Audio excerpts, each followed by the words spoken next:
Ethan Walker didn't flinch when the auctioneer called his name. He just pulled the deed from the man's hand, folded it once, and tucked it into his chest pocket, like it was the only thing in the world worth protecting. His boots were worn through at the heel. His horse was borrowed. And the land he'd just paid every last dollar he owned for hadn't grown a single crop in 4 years. Everyone watching thought he was a fool. Ethan thought they might be right, but he signed his name anyway. If you're just finding this channel, hit that subscribe button right now and drop your city in the comments below. I want to see how far this story travels. The summer Ethan Walker rode into Harlan Creek, Montana, the grass along the road was the color of old bone. The heat had come early that year and stayed mean, curling the leaves on the cottonwoods, cracking the mud along the creek bed into jagged little plates. It was the kind of summer that made men question their decisions, and Ethan Walker had made a very large one. He'd paid $430 for the alderman place, every cent he had, plus $11 he'd borrowed from a man in Billings who hadn't expected to see it back.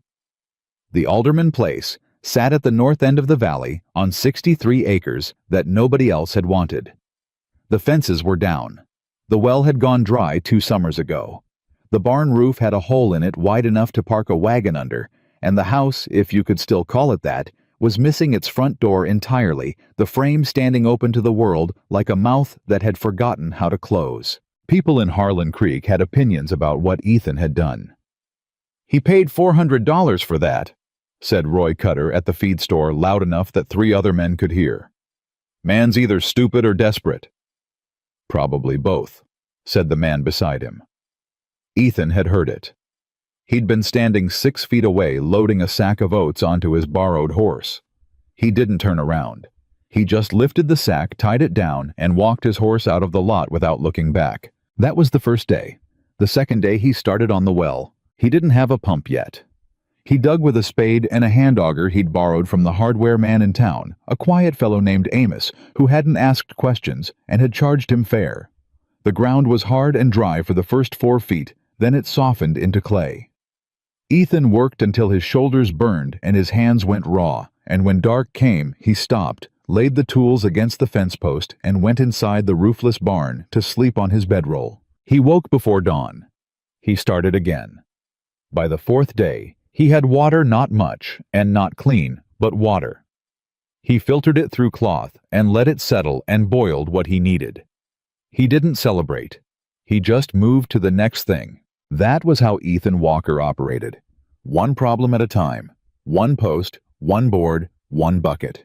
The people of Harlan Creek watched him from a distance those first 2 weeks the way you watch a man walking a rope over a canyon, half hoping he makes it, half expecting the fall. He wasn't young Ethan.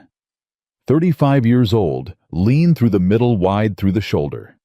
There were lines at the corners of his eyes that had nothing to do with smiling.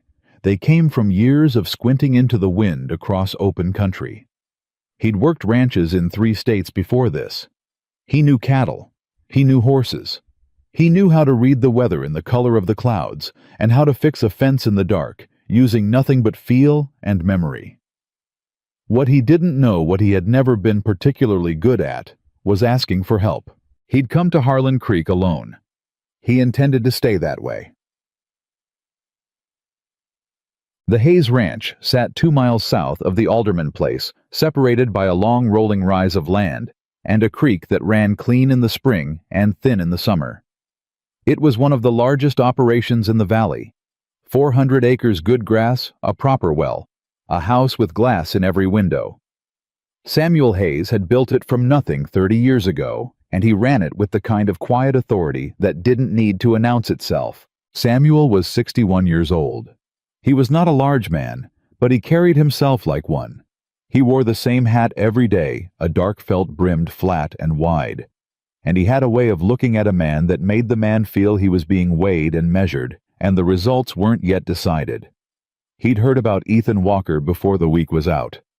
"Drifter from up north," his foreman told him. "Bought the alderman place at the county auction. Paid cash near as anybody can figure." "Cash," Samuel repeated. "Yes, sir." "What's his business?" "Cattle, I'd guess. He's been asking about prices over in Billings." Samuel didn't say anything else about it. But that evening, he rode the long way home, taking the high ridge road that gave him a clear view north across the valley. He could see the alderman place from there, the broken fence lines, the bowed roof of the barn, the dark gap where the front door should have been. And he could see a figure moving in the last of the light, working a post-hole digger along the east fence line, steady and unhurried. Samuel watched for a moment. Then he rode home. Charlotte Hayes was 27 years old, and she had strong opinions about most things, including the alderman place. "It's not worth what he paid," she said over supper that evening, not looking up from her plate. "The soil's leached, the well's dead, and the east pasture floods every spring." "You've been over there?" her father asked. "I've ridden past it 100 times. "Riding past isn't the same as knowing." Charlotte looked up then. "I know the land, Papa." Samuel didn't argue with that. Charlotte did know the land. She'd grown up learning it the way other girls learned sewing and manners. She could read a soil sample by color and texture. She knew which grasses meant good drainage and which meant trouble. She'd been helping manage the Hayes Ranch's planting schedule since she was 19, and she was usually right. "Well," Samuel said, setting down his fork, "whether the land's worth it or not, he bought it. We'll see what he does with it." "We'll see how long he lasts," Charlotte said. She wasn't being cruel. She was being practical.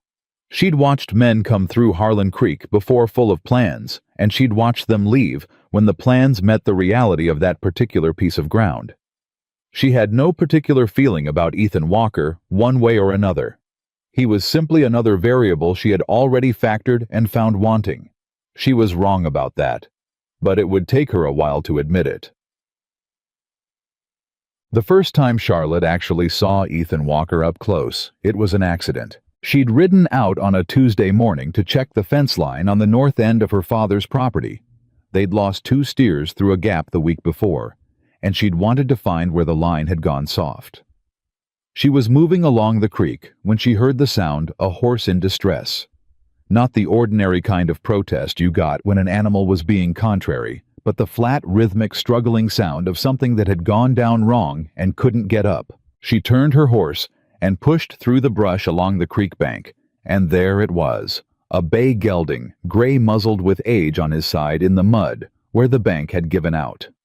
The animal's legs were working against nothing, churning slow and exhausted eyes showing white.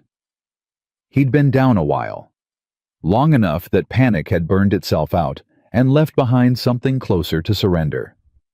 Ethan was already in the creek. He was in it up to his thighs, standing against the current, one hand braced on the horse's neck and the other working a rope under the animal's barrel. He wasn't talking to the horse in that high, soothing way some men did. He was just working deliberate calm, his jaw set and his eyes moving over the problem the way a man reads a map looking for the route. Charlotte stopped at the bank. "You need another rope," she said. Ethan looked up at her. He had a face that was hard to read, not unfriendly but not open either, the kind of face that had learned to keep its own counsel. He looked at her for a second, taking in who she was and what she was offering, and then he looked back at the horse. "I've got the angle wrong," he said. It wasn't an agreement, and it wasn't a refusal. It was just the truth as he saw it. "You've got the rope too far back," Charlotte said. "You're going to pull him sideways. You need it under the shoulder." A pause. "You know horses?" he asked. "I grew up with them." He looked at her again. "There's a second rope on my saddle." She was already moving. Charlotte tied her horse to a cottonwood, pulled the rope from Ethan's saddle, and came down the bank into the water. The creek was cold, colder than the air, and the mud at the bottom shifted under her boots. She worked her way to the horse's head, crouched down, got the rope positioned the way she wanted it, high under the front shoulder, angled to pull the animal up and forward rather than sideways. "Ready," she said. Ethan had repositioned his rope without being asked. He'd understood what she was doing and adjusted without comment. "On 3, he said. They pulled together. The horse struggled, found purchase with his front hooves, and lurched upright in a spray of water and mud. For a moment he stood there, trembling legs locked and braced, blowing hard through his nose. Then he shook himself, stepped forward, and began moving toward the bank. Ethan guided him up and out. The old horse stood on solid ground, breathing hard, but steady, and Ethan ran his hands down each leg in turn, checking for damage, his face close and intent. Charlotte climbed out of the creek behind him. Her skirt was soaked from the waist down, and there was mud on her hands. She wrung out what she could from the fabric and didn't complain about it. "He's all right," Ethan said. He hadn't taken his eyes off the horse. "He's old," Charlotte said. "Creek banks are tricky at his age." Ethan straightened up. He turned to look at her properly for the first time, not the quick assessment he'd done from the water, but a real look, the kind that actually sees. "You're Samuel Hayes's daughter," he said. "Charlotte Hayes," she said. "You're the man who bought the Alderman place." Ethan Walker. He didn't offer his hand. Not out of rudeness, she could tell that much. He just wasn't a man who rushed toward people. He held still and let her form her own conclusions, which struck her as unusual. "I've heard things about that land," she said. "I expect you have. The east pasture floods. The soil on the North 40 is tired, and you're going to need to regrade the access road before fall, or you won't get a wagon through after the rains." He looked at her for a moment. "You've studied it." "I've ridden past it." "That's not the same as studying it." She blinked. It was almost exactly what her father had said to her reversed. She wasn't sure if that annoyed her or if it was interesting. She decided it was both. "I know this valley," she said. "I don't doubt it," Ethan said. "I'd be a fool to." There was no flattery in it. It was a plain statement, delivered the way he seemed to deliver most things, directly, without ornamentation. Charlotte had spent enough time around men who said less than they meant and meant less than they said that the directness caught her off guard. "The east pasture," she said again. "You should plant it out to winter wheat before you try cattle. The water table's high enough that you'll get a crop even in a dry year, and it'll let the soil recover." Ethan was quiet for a moment, looking at his horse. "I was thinking the same thing," he said. "Were you?"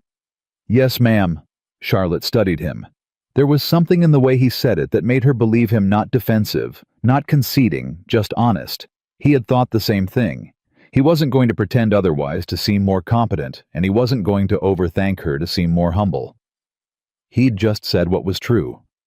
She found that very difficult to argue with. "Well," she said. "Good." She turned and went back to her horse, untied him, and mounted up. She was halfway up the ridge before she allowed herself to look back.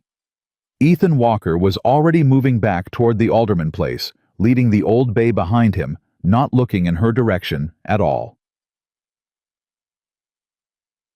That night, Charlotte sat at the kitchen table after supper and drew a rough sketch of the Alderman property from memory.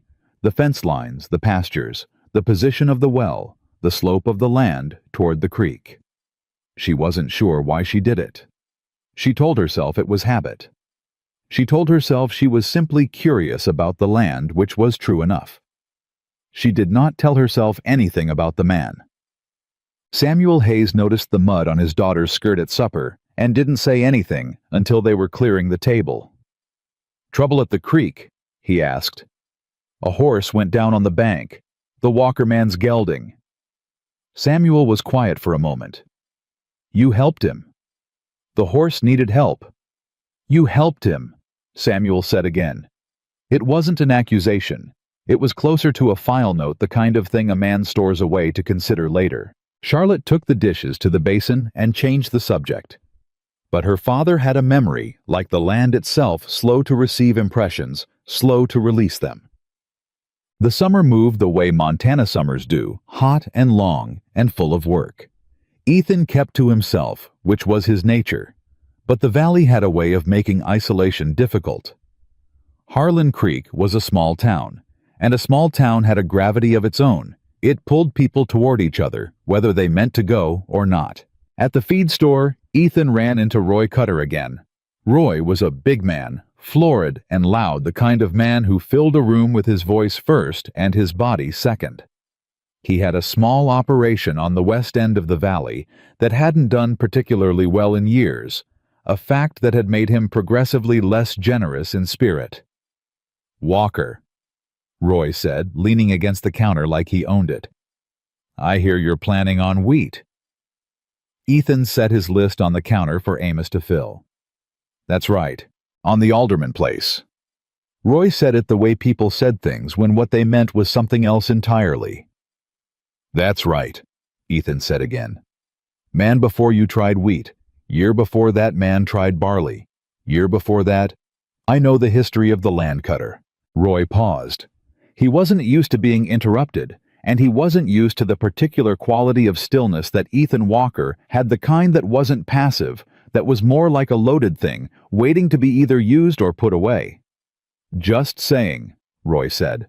Lot of men have tried to make something of that ground. None of them planted winter wheat in August, Ethan said. He picked up his supplies and walked out. Roy watched him go. Stubborn, he said to no one in particular. Amos, behind the counter, didn't say anything, but he smiled slightly, and he filed the moment away in the same place. He filed a lot of things about Ethan Walker under the heading of a man who knew exactly what he was doing and wasn't going to explain it to people who hadn't asked seriously.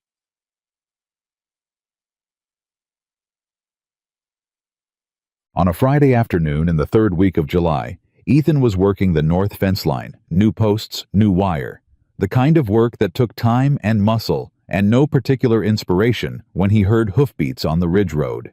He didn't look up immediately. He finished seating the post he was working on, tamped the earth around its base, and then straightened and looked north. It was Charlotte Hayes. She pulled up at the fence line, his new fence line. He noticed the section he'd finished 3 days ago and looked down from the horse at his work.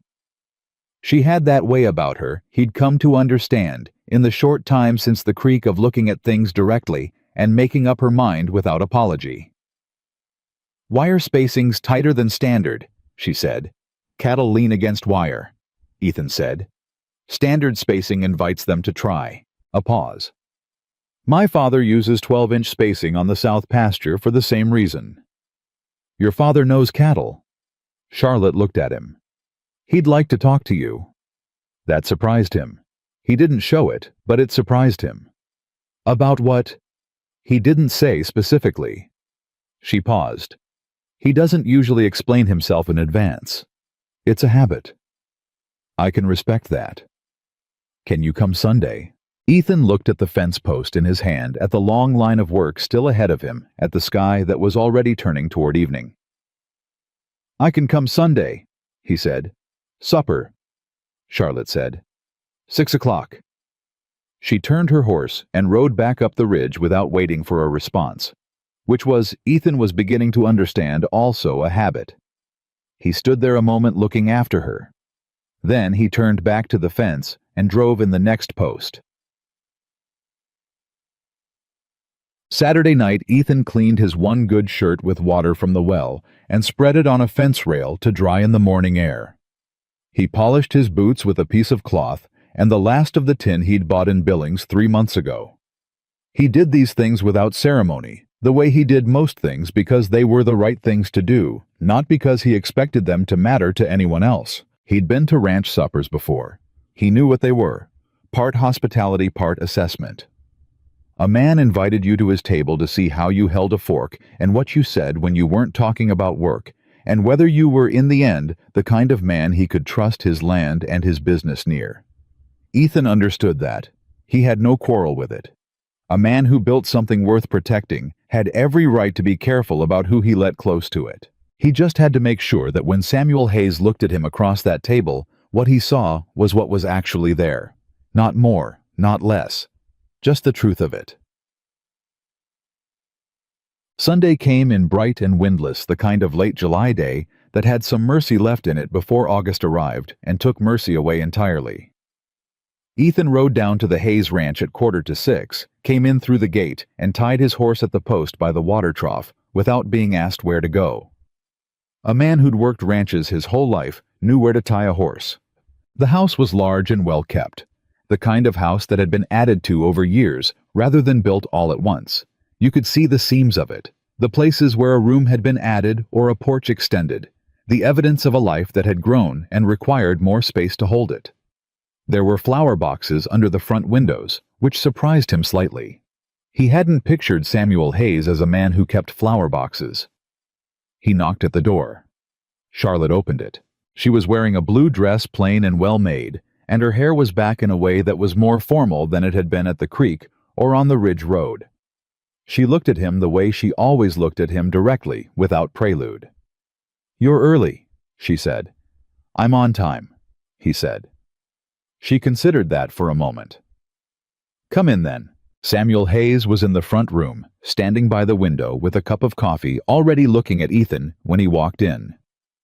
The man had that quality of attention that made you feel your entrance had been noted and catalogued before you got through the door. "Walker," Samuel said. "Mr. Hayes." Ethan took off his hat. Samuel looked him over the shirt, the boots, the hat in hand. He had the kind of eyes that were doing more than looking. "Sit down," he said. They sat at the table, all three of them, and supper was served, roast and potatoes and bread that Charlotte had made that morning, which Ethan could tell because the flour was still lightly visible in the crease of her wrist when she set the basket down. For the first 10 minutes, they talked about the weather and the grass, and the price of beef in Billings, which was the language of the valley, the real language, the one that meant something. Then Samuel set down his fork and looked at Ethan. "I hear you're planting winter wheat on the North 40, he said. "That's right?" "In August. Last 2 weeks of August. It needs to establish before the first frost." Samuel was quiet for a moment. "Most men around here would say that's too late." "Most men around here haven't tried it," Ethan said. "There's a farm in central Wyoming, man named Galt, been planting that variety that late for 6 years. Gets a better yield than the spring crop in 4 of those 6 years. Samuel looked at him steadily. "You know Galt. Worked his place for a season years back. He's a careful man. He measures things." "So do you," Samuel said. It wasn't a question. "I try to," Ethan said. Charlotte had been quiet through most of this, but Ethan was aware of her, the way she held her cup, the slight adjustment of her attention when something said at the table was more interesting than it appeared. She was listening to everything. She was filing everything. He understood that about her now, she collected information the way other people collected opinions, and she trusted the information more. "I want to ask you something," Samuel said, "and I want you to answer me straight." "Yes, sir." "What do you intend for that land?" Ethan didn't hesitate. "To make it a working ranch. Cattle on the south pasture once the fencing's done, wheat on the north 40, and I'm looking at a small apple orchard on the east slope, if the soil test comes back the way I think it will." "An orchard," Samuel said. "Long investment," Ethan said.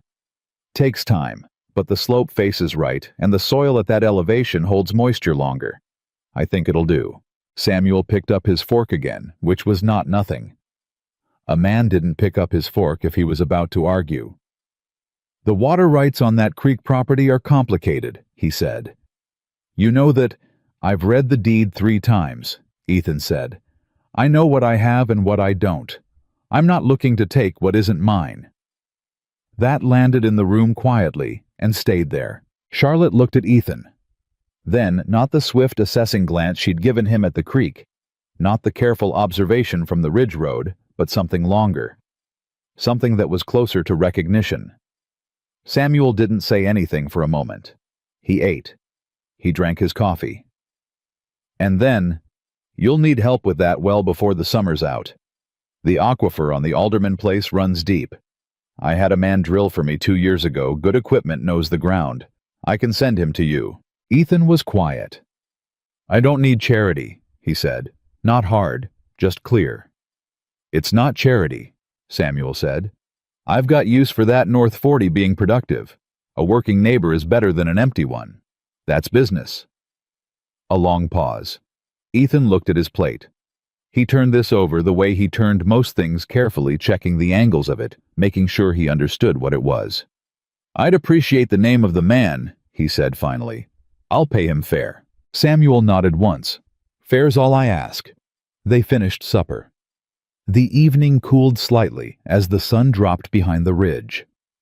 Charlotte poured coffee, and they sat out on the porch in the near dark, and the conversation moved to other things: the creek, the fall gather a piece of land on the south end of the valley that was rumored to be going up for sale. When Ethan stood to leave, Samuel walked him to the gate.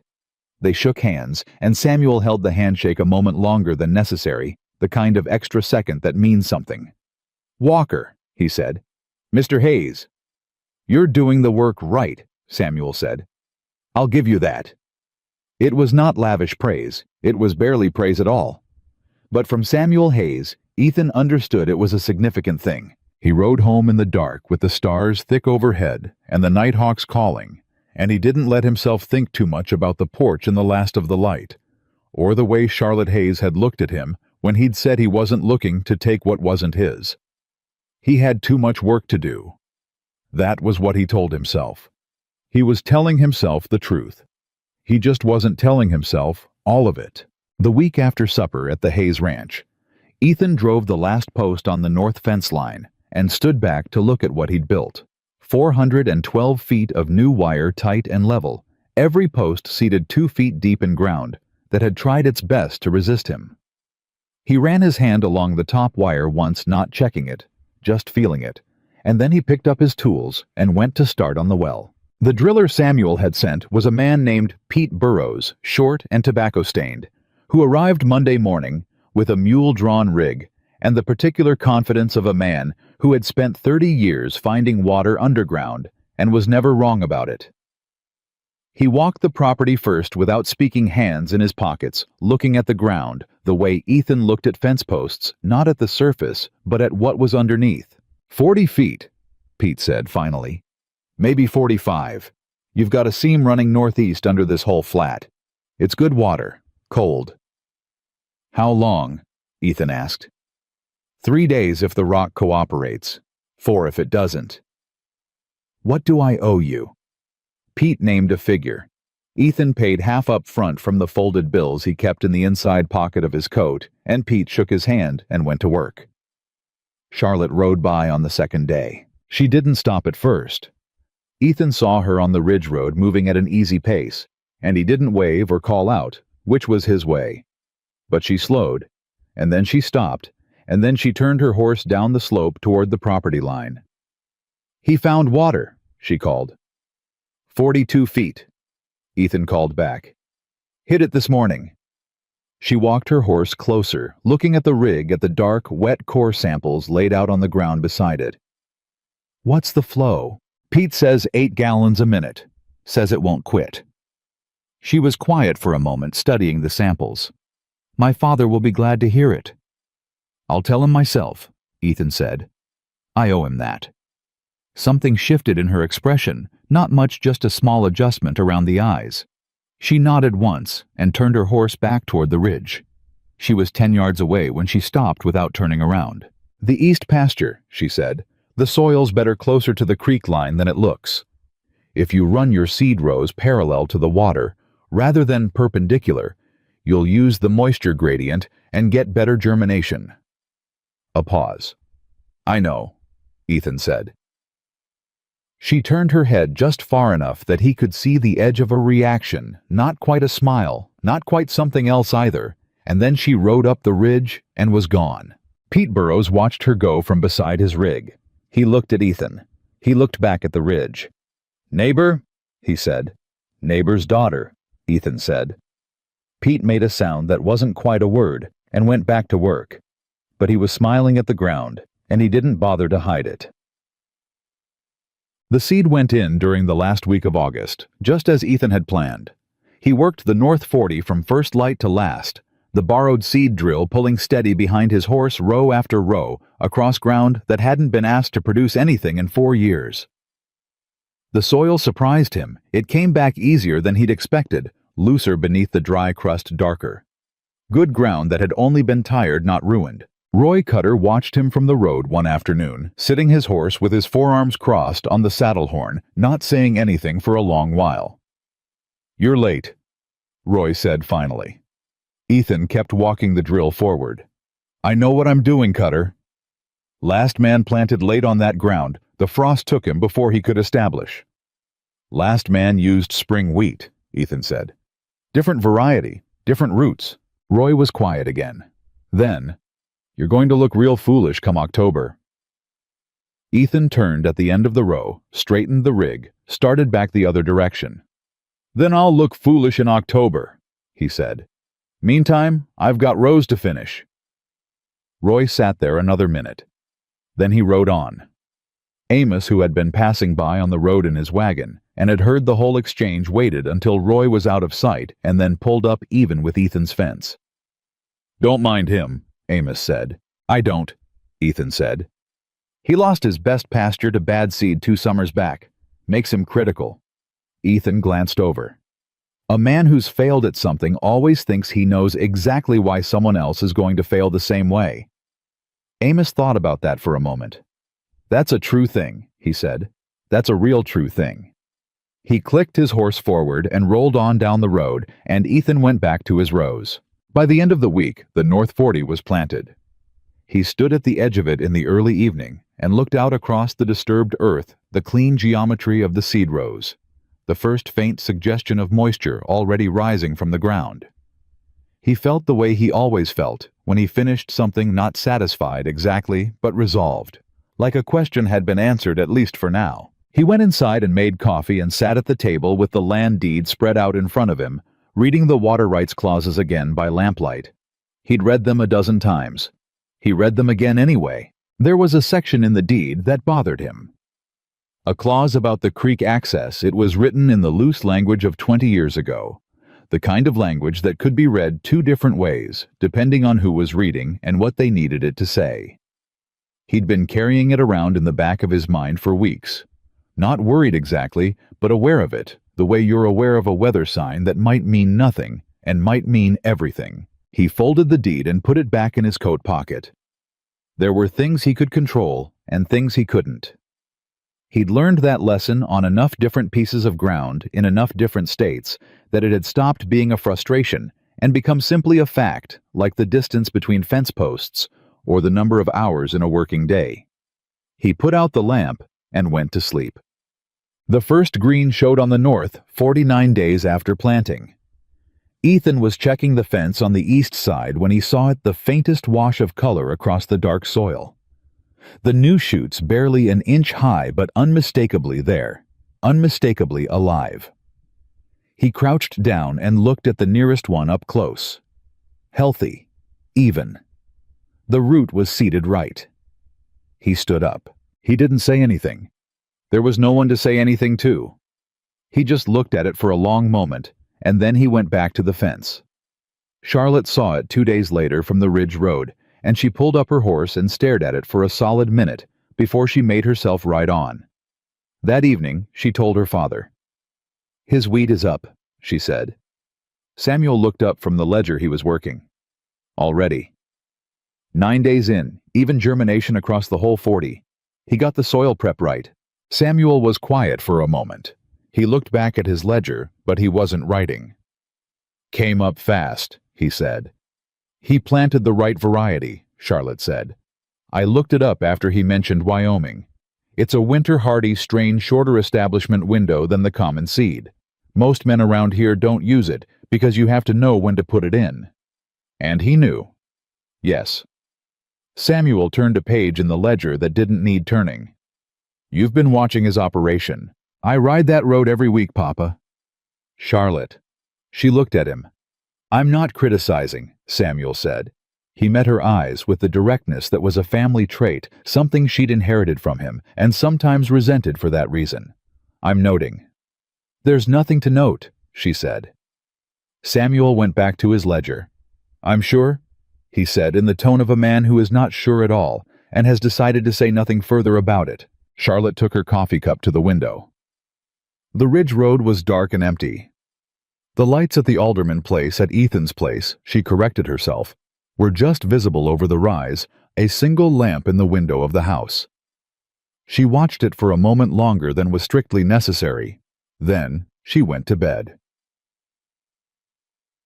It was Roy Cutter who first said it in public, and it was at the feed store, which meant everyone heard it within 48 hours. "Hayes girl's been riding past that drifter's place every day this week," he said, helping himself to the free coffee Amos kept on the stove. "Every single day. There were 3 men in the store. None of them said anything, but all of them filed the information away. "Just saying," Roy added. "Samuel Hayes might want to know what his daughter's doing with her mornings." Amos wiped down the counter without looking up. "Charlotte Hayes has been riding that ridge road since she was 12 years old," he said. "It's the direct route to the North Grazing Land." "The Hayes North Grazing Land is on the other side of the valley," Roy said. Amos put down his cloth. He looked at Roy with the particular patience of a man who had been listening to Roy Cutter for 15 years and had developed a precise measure of what he was worth. "You got an order today, Roy," he said. "Or are you just visiting?" Roy put down his coffee cup and left. But the thing had been said, and things that get said in small towns take on a life that has nothing to do with whether they're true. Jiao. Samuel Hayes heard it on Thursday. It came to him indirectly the way things do in a place like Harlan Creek, not as a piece of gossip delivered directly, but as a careful, almost apologetic remark from a man he'd done business with for years, who said only that people were talking and that Samuel might want to be aware. Samuel thanked the man for telling him and rode home. He didn't say anything to Charlotte that night. He sat through supper and talked about the fall gather and the price of beef and what the weather had been doing, and Charlotte talked back about all of it the way she always did, knowledgeable, clear-headed, more interested in the land than in anything else. He watched her. He'd been watching her for a while now, he realized, since the night she'd drawn that sketch of the Alderman property and left it on the kitchen table where she thought he wouldn't notice. He'd noticed. He'd looked at it for a long time. After supper, he sat on the porch in the dark and thought about what he knew and what he didn't. What he knew: Ethan Walker was a careful man who did things right and didn't take shortcuts and understood land.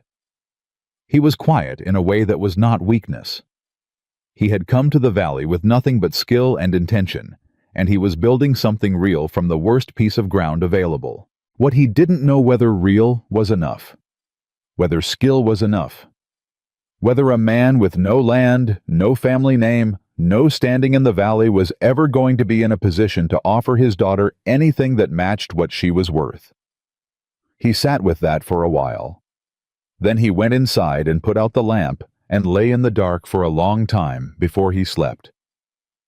The confrontation, when it came, didn't look like one. It was a Saturday morning, and Ethan had ridden into town for supplies. He was at the counter with his list when Samuel Hayes walked into the store. The two men looked at each other. There was nothing aggressive in it, nothing overt. Just two men in a small room, both of them aware that there was something in the air between them that hadn't been there 3 weeks ago.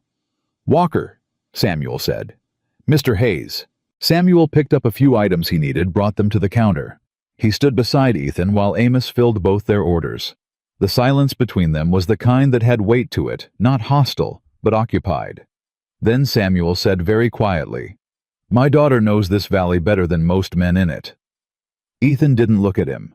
He was watching Amos mark down the tally. "I know that," he said. "She's not a woman who makes careless decisions," Samuel said. Ethan was quiet for the moment. "No, sir, she's not." Another silence. Samuel picked up his package. He was at the door before he stopped. "She told me about the wheat variety," he said without turning around.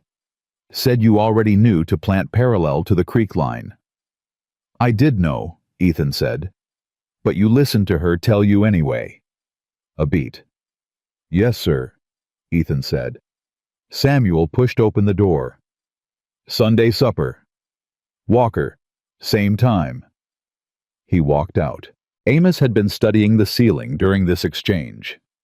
He looked back down at his counter now and wrote down the last of Ethan's order without comment. But his hand was steady, and his mouth was doing something it didn't do very often. Ethan paid his bill and picked up his supplies and walked out into the sun. He stood there for a moment, feeling the heat on his face, thinking about what had just happened. It had not been approval. It hadn't been anything as clear as that. But it had been something, an extension, an opening narrow and conditional that had not existed before. He wasn't going to waste it. Sunday supper was easier than the first one. Not easy, but easier. The particular tension that had occupied the table 3 weeks ago had shifted slightly the way weather shifts when a front is moving through the pressure still there, but moving rather than static. Charlotte had made a roast again and bread, and there was a jar of honey someone had given Samuel in payment for a debt which sat on the table between them, like a small ceremony. They talked about the wheat first, because the wheat was the safest ground-neutral territory, where everyone's knowledge was roughly equal and the conversation was mostly facts. "Tiller count looks good," Ethan said. "If we don't get a hard frost before mid-October, I think it'll establish." "Weather's been holding," Charlotte said, "but September can turn fast in this valley." "I know September," Ethan said. "You've wintered in Montana before. 3 times. 2 of them on the east slope. The cold comes different out here than it does on the flats. It drops faster, and it holds." Charlotte was looking at him with the expression she got when information was interesting to her. "East slope of the Bitterroots. Closer to Missoula. Worked a spread there for 2 seasons. Man named Hartley. Good operation." "I know that name," Samuel said from the head of the table. "Hartley sold out 6 years back?" "7," Ethan said. "His son didn't want it. Hartley didn't want to see it broken up, so he sold the whole thing to one buyer. Took less money for it than he could have gotten." Samuel looked at him. "Why'd you leave?" "He sold," Ethan said simply. "I don't stay where there's nothing left to build." That sat in the room for a moment. Charlotte set down her fork. She wasn't looking at her plate. She was looking at the table at some point between her plate and Ethan's, as though she was reading something there that wasn't visible to anyone else. "Is that why you came here?" she said. "To build something?" "Yes, ma'am." "Just for yourself?" Ethan looked at her. It was a direct question, and he gave it what it deserved, which was a direct pause. "I don't know yet," he said. "I know what I'm building. I don't know yet who it's for." The room was very quiet. Samuel reached for the honey jar and said with the practiced neutrality of a man changing a subject that had gotten somewhere faster than he expected. "You'll want to look at your east pasture drainage before the first rain. That low corner floods, and it'll undercut your fence posts." "I was going to put in a French drain along that line," Ethan said. "Good idea." "I'll need to rent the tool." "I've got one you can borrow," Samuel said. "Come by Tuesday." Charlotte picked up her fork again. Her face was composed, but her eyes, when she looked up once more at Ethan across the table, said something that neither of them was ready to say out loud. "Not yet." Tuesday came. Ethan went to the Hayes Ranch for the drain tool, which was kept in the equipment shed at the back of the property. Charlotte happened to be there when he arrived, sorting through seed packets at the workbench along the back wall. She heard him come in and didn't turn around right away. She said, "The drain tool's on the left wall, 3rd hook from the window." He found it and took it down. He checked it over.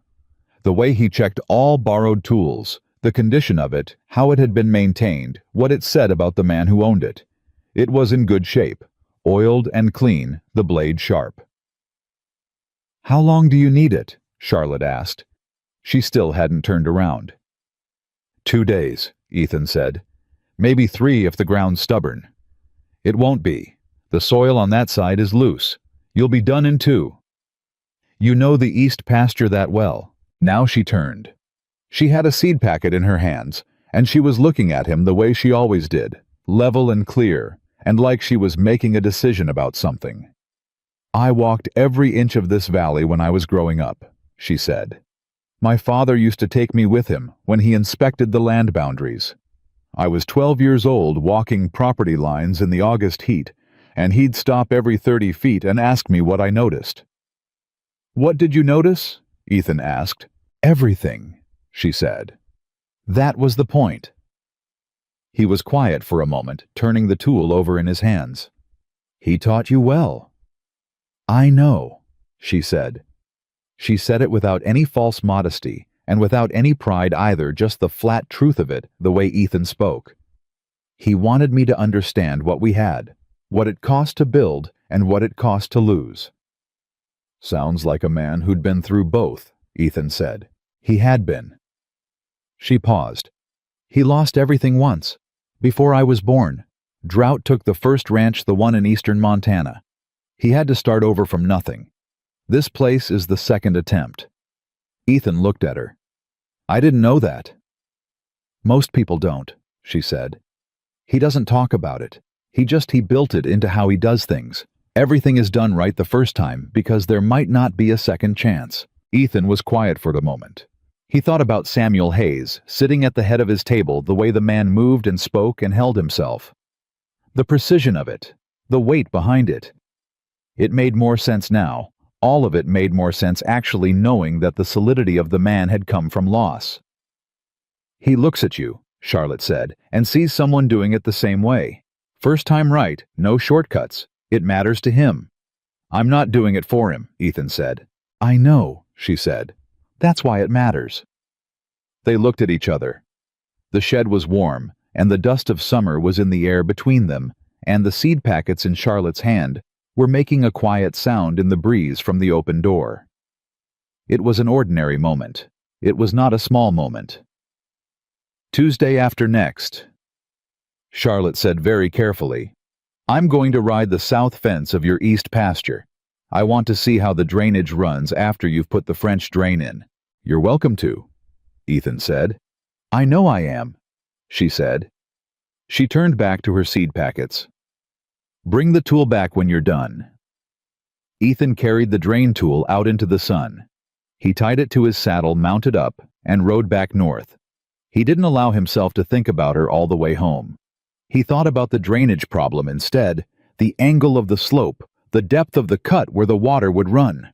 He was almost back to his property before he realized he was smiling, and by then there was no one to see it, which suited him just fine. The last Saturday of August was market day in Harlan Creek, the kind of day when the town filled up with people from all over the valley, wagons on the main road, and horses at every post, and the particular loud sociability that came from people who'd been mostly alone for weeks, finally seeing each other. Ethan didn't go to market days as a rule. He went to town when he needed things, and he needed things on his schedule, not the calendars. But he was out of lamp oil, and he'd run short on a particular grade of wire, and so he went and he arrived at 10:15 to find the main street as crowded as he'd expected. He made his purchases without incident. He was tying his horse to leave when Roy Cutter appeared from the other direction with two other men, both of whom Ethan recognized from the feed store, but didn't know by name. Walker, Roy said in the loud voice he used when he had an audience. I hear you had supper at the Hayes place, twice. Ethan didn't stop tying off his horse. That's right. Twice in a month, Roy said. He looked at the men beside him with an expression that was doing a specific kind of work, the kind that wasn't quite a smile that required other people to fill in the meaning. Samuel Hayes must be feeling generous. Samuel Hayes is a fair man, Ethan said. He straightened up and looked at Roy directly. He saw work being done right and he said so. That's not generosity. That's just what decent people do. Roy's expression adjusted. His daughter seems to think the work's worth watching. The street wasn't quiet, but the particular pocket of it around the two men had gone still. Two women near the dry goods store were not pretending to look at fabric. The man outside the barber had stopped pretending to read his paper. Ethan looked at Roy for a long moment. Charlotte Hayes, he said, knows more about soil and drainage and land management than most men in this valley, and she shares what she knows because she wants the valley to do well. That's her character. If that's what you're commenting on, you might want to think about whether your own character's in good enough shape to earn you the right. The silence around them had gotten very complete. Roy's face had gone the color of brick. He opened his mouth and then he closed it, and the two men beside him were looking at different parts of the street. Ethan picked up his horse's reins and led him forward past Roy down the street. He heard Amos's voice behind him from somewhere near the feed store doorway. You need any help loading that wire, Ethan? I'll manage, Ethan said without looking back. But I appreciate it. He kept walking. That evening, sitting on the front step of the house in the cooling air, Ethan heard hoofbeats on the ridge road. He recognized the horse before he could see it, a particular gait, a particular pace. He didn't get up.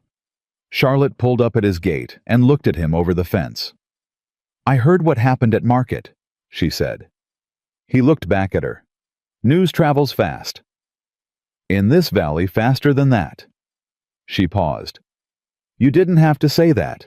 I said what was true," he said. "Same as always." She was quiet for a moment, looking at him with the look that he was coming to understand was her version of feeling something she hadn't yet found the language for. "My father heard too," she said. "I figured." He didn't say anything. He just came home and fixed the hinge on the barn door that's been loose for 3 weeks. Ethan looked at her. "That's how he says things," Charlotte said. "When words aren't enough. He picks up a tool." Ethan was quiet for a long moment. "I know the type," he said. She looked at him. He looked at her. The evening was cooling fast the way Montana evenings do, the air sharpening at the edges, the first stars showing. "Tuesday after next," Charlotte said. "I'll have the drainage done by then," he said. She nodded once. She turned her horse and rode back up the ridge. Ethan sat on his step and watched the last light leave the sky, and he thought about a man who fixed a hinge when he meant something else entirely, and about the way character showed itself in the actions a person chose when no one was making them choose. He thought about wheat growing in the dark. He thought about water running in the direction you gave it, following the channel you built for it, finding its level. He thought about that for a long time. The French drain went in on schedule 2 days, exactly just as Charlotte had predicted. Ethan returned the tool to the Hayes equipment shed on a Thursday afternoon and found Samuel there, instead of Charlotte oiling a saddle on the stand by the door. Samuel looked at the tool, looked at Ethan, and nodded once. "Done already." "Ground cooperated," Ethan said. "Charlotte said it would." She was right. Samuel kept working the oil into the leather. He had a methodical way with his hands, the same careful attention Ethan recognized from his own work. Every stroke, deliberate, nothing wasted. "Water running clean?" he asked. "Clean and fast. Pulled the corner out in 4 hours once I got the channel set." Samuel nodded again. He set down the oilcloth and looked at Ethan with the particular directness that was the man's version of opening a door. "Sit down a minute," he said. Ethan sat on a hay bale near the door. Samuel stayed standing, which was his way when he was thinking hard about something. "There's talk in town," Samuel said. "I know," Ethan said. "Roy Cutter's behind most of it." "I know that too." Samuel looked at him. "It doesn't bother you?" "What Roy Cutter says about me doesn't change what I'm doing or why," Ethan said. "I can't stop a man from talking. I can only keep my work clean enough that the talk doesn't stick." Samuel was quiet for a long moment. He picked up the oilcloth again, not to use it, just to have something in his hands. "The talk isn't only about you," he said. Ethan didn't look away. "I know what the talk is about, Mr. Hayes. And I want you to know that I've never said or done anything that wasn't respectful toward your daughter. Not once. Not when we're alone, not when we're not." The shed was quiet. Outside, somewhere across the yard, a horse moved in its stall. "I know that," Samuel said. His voice was flat and certain. "If I didn't know that this conversation would be a different kind of conversation." "Yes, sir." Samuel set the cloth down on the saddle stand and looked at Ethan directly. "My daughter is not a woman who makes careless choices," he said. "She's also not a woman who can be told what she thinks. I learned that about her when she was 16 years old, and I haven't unlearned it since." Ethan waited. "I'm not telling you to stay away," Samuel said. "I'm telling you I'm watching. And I'm telling you that I expect a man who borrows my tools and eats at my table to be the same man when I'm not looking as when I am." "I'm the same man every hour of the day," Ethan said. "I don't have another version." Samuel looked at him for a long moment. Then he picked up the oilcloth and went back to the saddle. "Tuesday after next," he said. "Charlotte mentioned she's riding your east fence line." "She's welcome to," Ethan said. "I know she is," Samuel said. "I'm coming with her." Ethan stood up, took his hat from his knee, and put it on. "You're welcome to that too," he said. He walked out into the afternoon sun and rode home, and he thought the whole way back that Samuel Hayes was the most honest man he'd met in a long time, and that honesty in a man who had the power to make your life difficult was a more complicated thing than it looked. September arrived like a change of mind suddenly, without the gradual cooling Ethan had been hoping for. The nights dropped hard the first week of the month, cold enough that he could see his breath in the mornings, cold enough that he started worrying about the wheat, which was established, but not yet through the critical tillering stage. He was out on the North 40 before dawn, 3 days running, crouching at the row edges in the dark, with a lamp, checking the soil temperature with his hand, the way his first boss in Wyoming had taught him. Not just the surface, but 2 inches down, where the root zone was. It was holding. Barely, but it was holding. Charlotte and Samuel rode out on the Tuesday as planned. Ethan met them at the gate. Samuel looked at the east pasture.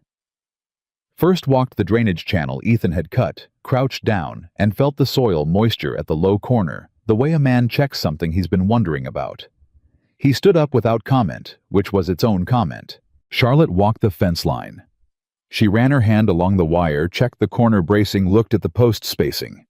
She was thorough, and she was fast, and when she came back to where Ethan was standing, she said, "You reinforced the corners differently than standard."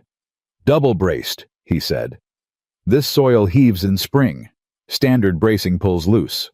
She looked at the corner post. "You've seen that happen." "3 times," he said. "On 2 different properties. Once in Wyoming, twice in Idaho. After the 3rd time, I stopped trusting standard." She nodded slowly, and there was something in the nod that was more than approval of the fence work. Samuel, coming back across the pasture, watched his daughter nod and watched Ethan watch her nod and said nothing whatsoever. They walked the North 40 together. After that, the 3 of them, and the wheat was the subject for 20 minutes row spacing tiller development, the soil temperature problem, what Ethan planned to do if the cold came hard before October. Charlotte had thoughts. Samuel had thoughts. Ethan listened to both, agreed where they were. Wright pushed back where he had information they didn't, and they went back and forth across it, the way people who know what they're talking about can go back and forth. No performance, no posturing, just the problem and the possible solutions. It was the best conversation Ethan had had in years. He knew better than to say so. The letter arrived on a Wednesday in the 2nd week of September, and it changed everything. Ethan picked it up at the post office in town, a single sheet in an envelope from the county land office in the territorial capital, and he read it standing on the boardwalk outside the post office door without moving for a long time. The letter was formal and dry, and it said in the careful language of official documents that a challenge had been filed against the recorded deed for the former alderman property, the property now held by one Ethan Walker, on the grounds that the original sale had included an error in the water rights notation that materially misrepresented what was being conveyed. The challenge had been filed by a land agent named Gerald Price on behalf of an unnamed party. A hearing had been scheduled at the county land office in 6 weeks. Ethan read it twice. Then he folded it and put it in his coat pocket and stood there on the boardwalk with the morning traffic of Harlan Creek moving past him, and thought through it carefully and systematically, the way he thought through problems that had the potential to take everything apart. The water rights clause, the one he'd read 12 times and known, was loose. Someone had found the looseness and was using it. He went to see the only lawyer in Harlan Creek, a man named Edward Moss, who kept an office above the dry goods store, and who came to his door at Ethan's knock with the mildly harassed expression of a man who had been interrupted from something he considered more important. Ethan showed him the letter. Moss read it once, read it again, and sat back in his chair. "You know what they're claiming. They're saying the deed I bought conveyed rights to the creek access that weren't the seller's to convey," Ethan said. "They're saying the original surveyor made an error and the creek water rights on the east side of my property never legally belonged to aldermen. And if that's true, then I don't have legal access to the water that feeds my east pasture," Ethan said, "and the drainage work I've done is on a corridor I have no right to use." Moss was quiet for a moment. "Who filed it?" A land agent named Gerald Price. Moss's expression changed. Not dramatically, but enough. I know Price, he said. He represents a number of buyers who have been acquiring land in this valley over the past 2 years, quietly, piece by piece. Ethan looked at him steadily. Someone wants my land. Someone wants the water, Moss said. The Alderman property sits at the head of the East Tributary, controls access to about 800 acres worth of downstream water rights if you hold the source. Your land isn't particularly valuable. The position of it is. Ethan sat with that for a moment. He felt something settle in his chest. Not fear, not quite anger either, but a cold, clear kind of resolve that he recognized from other moments when things had gotten serious. What do I need to do? He said. You need the original survey, the one from when Alderman first filed. If the water rights were properly recorded at the time of his acquisition, Price's claim falls apart. If they weren't, where do I get the original survey? County records, the territorial capital. Moss paused. It's a 4-day ride. I know how far it is, Ethan said. He stood up. What do you charge? Moss named a figure. Ethan did the arithmetic against what he had left and what he'd expected to have by spring. It was possible. Barely possible, and it would cut deep into the margin he'd been counting on to get through the winter. But it was possible. Draw up what you need drawn up, Ethan said. I'll be back tomorrow with half. He walked out and rode home and sat at his table with the deed and the letter and the ledger he kept, and he went through every number he had twice, and then he made his decisions and stopped looking at the numbers. He didn't tell anyone that night. He wasn't ready to tell anyone. This was his problem, his land, his fight. He'd handle it the way he handled everything one piece at a time, starting with the most important piece. He was saddling his horse for the ride to the capital 2 mornings later when Charlotte rode up. She looked at the bedroll on his saddle, the saddlebags packed heavy, the road gear, and she pulled up her horse and looked at him. Where are you going? She said. Territorial capital, he said. He kept tightening the cinch. Why? He stopped. He turned and looked at her.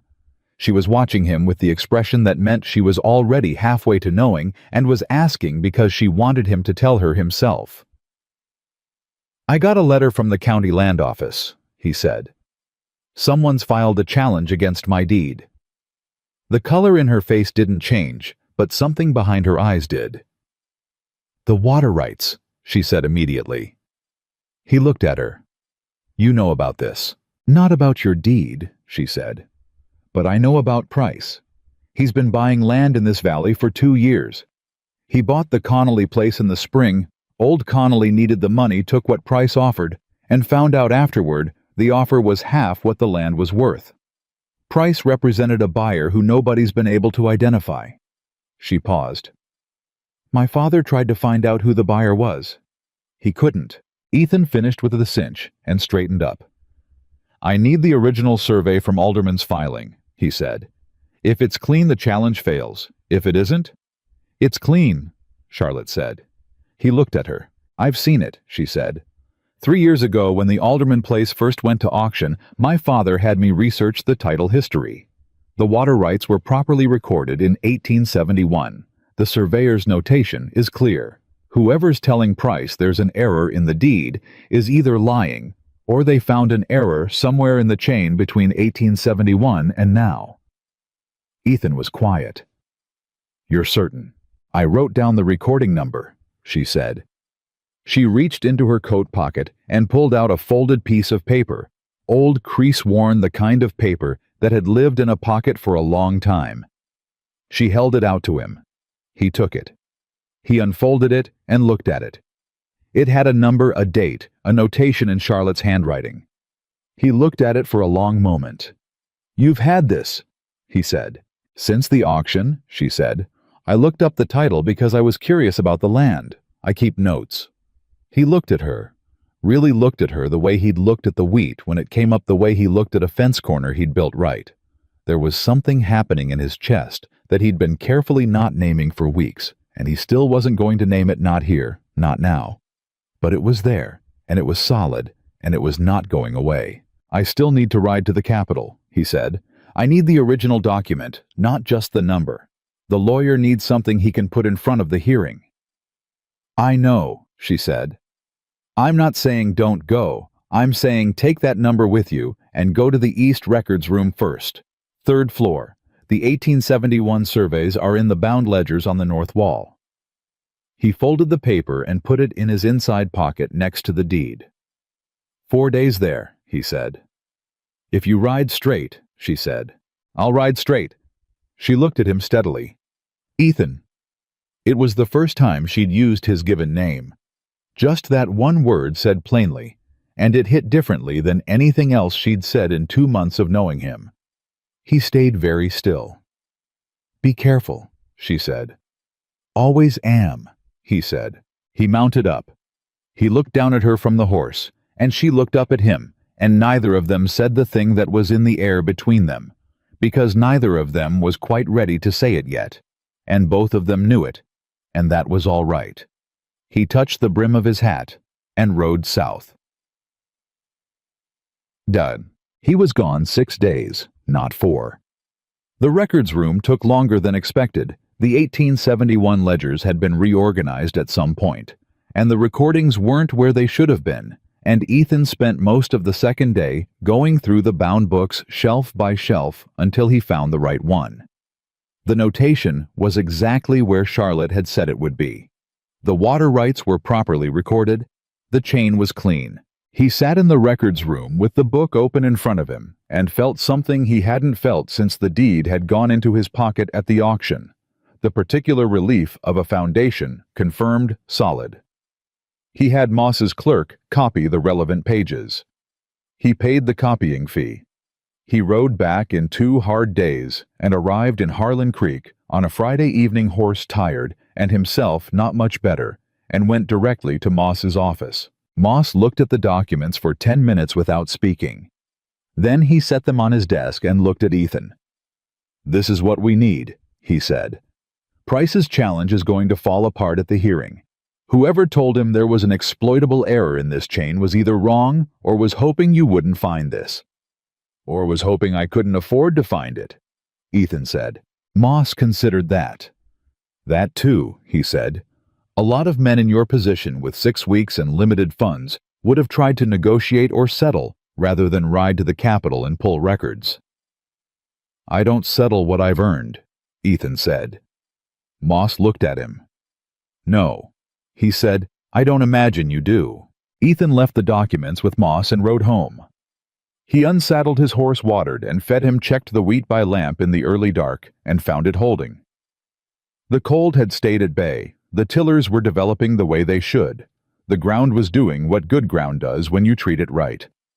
He went inside and made coffee and sat at his table. He pulled out the piece of paper Charlotte had given him, the folded, crease-worn page with the recording number in her handwriting, and set it on the table in front of him. He looked at it for a long time. She'd had that paper for 3 years. She'd kept it in her pocket. He thought about that. The next morning he rode to the Hayes Ranch before breakfast. Samuel was at the barn when he arrived, already working. He looked at Ethan and looked at the road behind him and said, "You're back." "Got in last night," Ethan said. "I found the survey. Water rights are clean. The challenge is going to fail." Samuel was quiet for a moment. He set down what he was holding. "Good," he said, and then, after a pause that had things in it, "Sit down. There's coffee." They sat on the bench outside the barn with coffee, and Ethan told him what he'd found, what Moss had said, what the hearing was likely to look like. Samuel listened without interrupting, which was how he listened when something mattered. "Price," Samuel said when Ethan finished. "I've been trying to find out who he's working for. Nobody in town knows." "Or nobody's saying," Ethan said. "That too." Samuel turned his coffee cup in his hands. "You know, when I built this place, there was a man who tried something similar. Said my east boundary survey was wrong, that I'd built a fence on his land. Took me a year and money. I didn't have to prove him wrong." He paused. "Turned out, He wanted the water on my east boundary the same way someone wants yours." Ethan looked at him. "What happened?" "He lost," Samuel said simply. "I documented everything and he lost." He paused again. "But the year it took, that was a hard year. Don't let them make it a hard year for you." "I don't intend to," Ethan said. Samuel nodded. He looked toward the house. "Charlotte asked after you every day you were gone," he said. It was said matter-of-factly, the way he said most things without embellishment. Just set on the table between them like an object that needed to be acknowledged. Ethan was quiet for a moment. "She gave me the recording number before I left," he said. "Had it in her pocket from when she researched the title 3 years back. That's what sent me to the right place first." "I know," Samuel said. "She told me." "She thinks ahead," Ethan said. "She always has," Samuel said. He looked at his coffee. "She's also not wrong very often. About land, about people. It's something you learn to trust." He said nothing further. He didn't need to. They sat in the morning quiet and drank their coffee, and the silence between them was the kind that had arrived naturally, without being negotiated. Charlotte came out of the house 20 minutes later with bread from the morning bake wrapped in a cloth, and she stopped when she saw Ethan sitting with her father, and the stopping was only half a second, but Ethan saw it. She composed herself and walked over and handed the bread to her father without looking at Ethan yet. "I didn't know you were back," she said. "Got in last night," he said. Now she looked at him. The full look, the one she saved for things that mattered. "You found it. 3rd floor north wall, just like you said," he said. 1871 survey. Clean chain." Something crossed her face. Relief, he thought, and something underneath the relief that was more personal and that she controlled quickly. "Good," she said. Her voice was steady. "I'd have been looking in the wrong room for 2 more days without the recording number," he said. She met his eyes. "You would have found it eventually." "Maybe," he said. "But I wouldn't have found it in time to ride back before the cold breaks the wheat." She looked at him for a moment longer than was strictly conversational. Then she looked at her father. "Breakfast is ready," she said. Samuel stood up. He looked at Ethan. "You'll stay," he said. It wasn't a question. Ethan looked at the bread in Samuel's hand, at the house, at Charlotte, who was already walking back toward the door and not looking back, but with the particular quality of not looking back. That meant she was listening for his answer. "Thank you," Ethan said. "I'll stay." They were nearly through breakfast when the sound of a horse coming fast up the road made all 3 of them go still. It was the Hayes foreman, a quiet man named Dolan, who had been with Samuel for 12 years and who didn't ride fast unless something was wrong.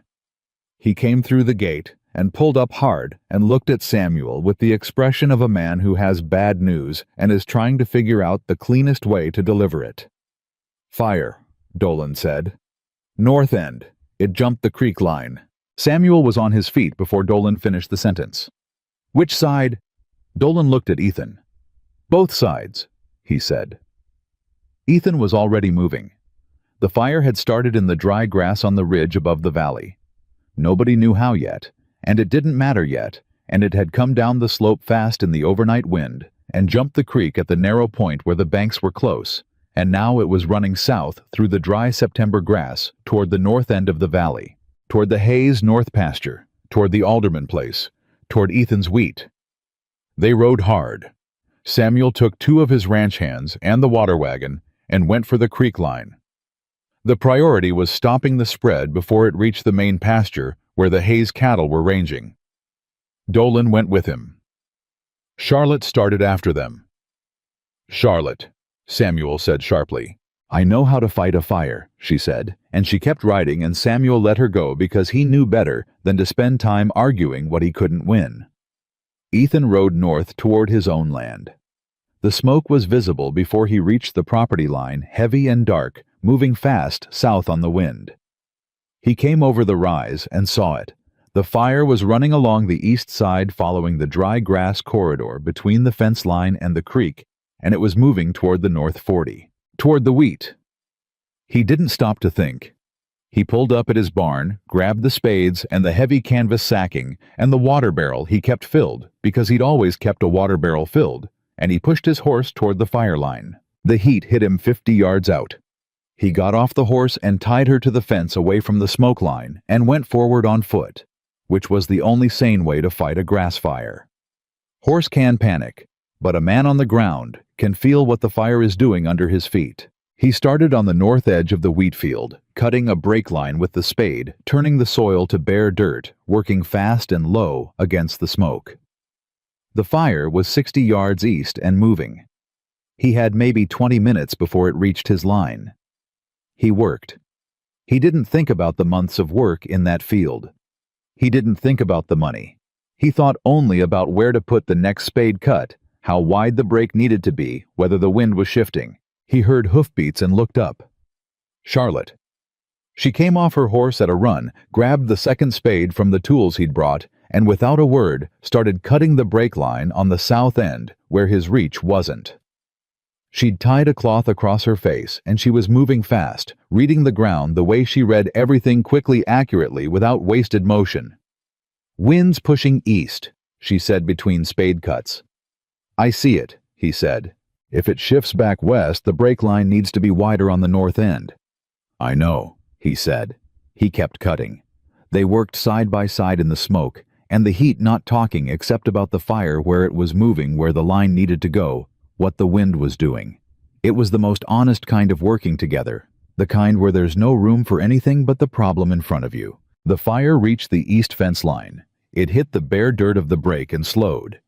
It pushed at the edges, found the south gap, and Charlotte was already there, beating it back with the wet sacking. Ethan came down from the north end, and they held the line together side by side for 20 minutes that felt like an hour.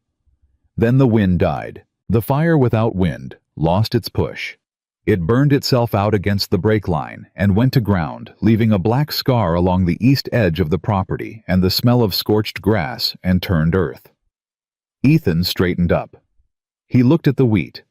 It was untouched.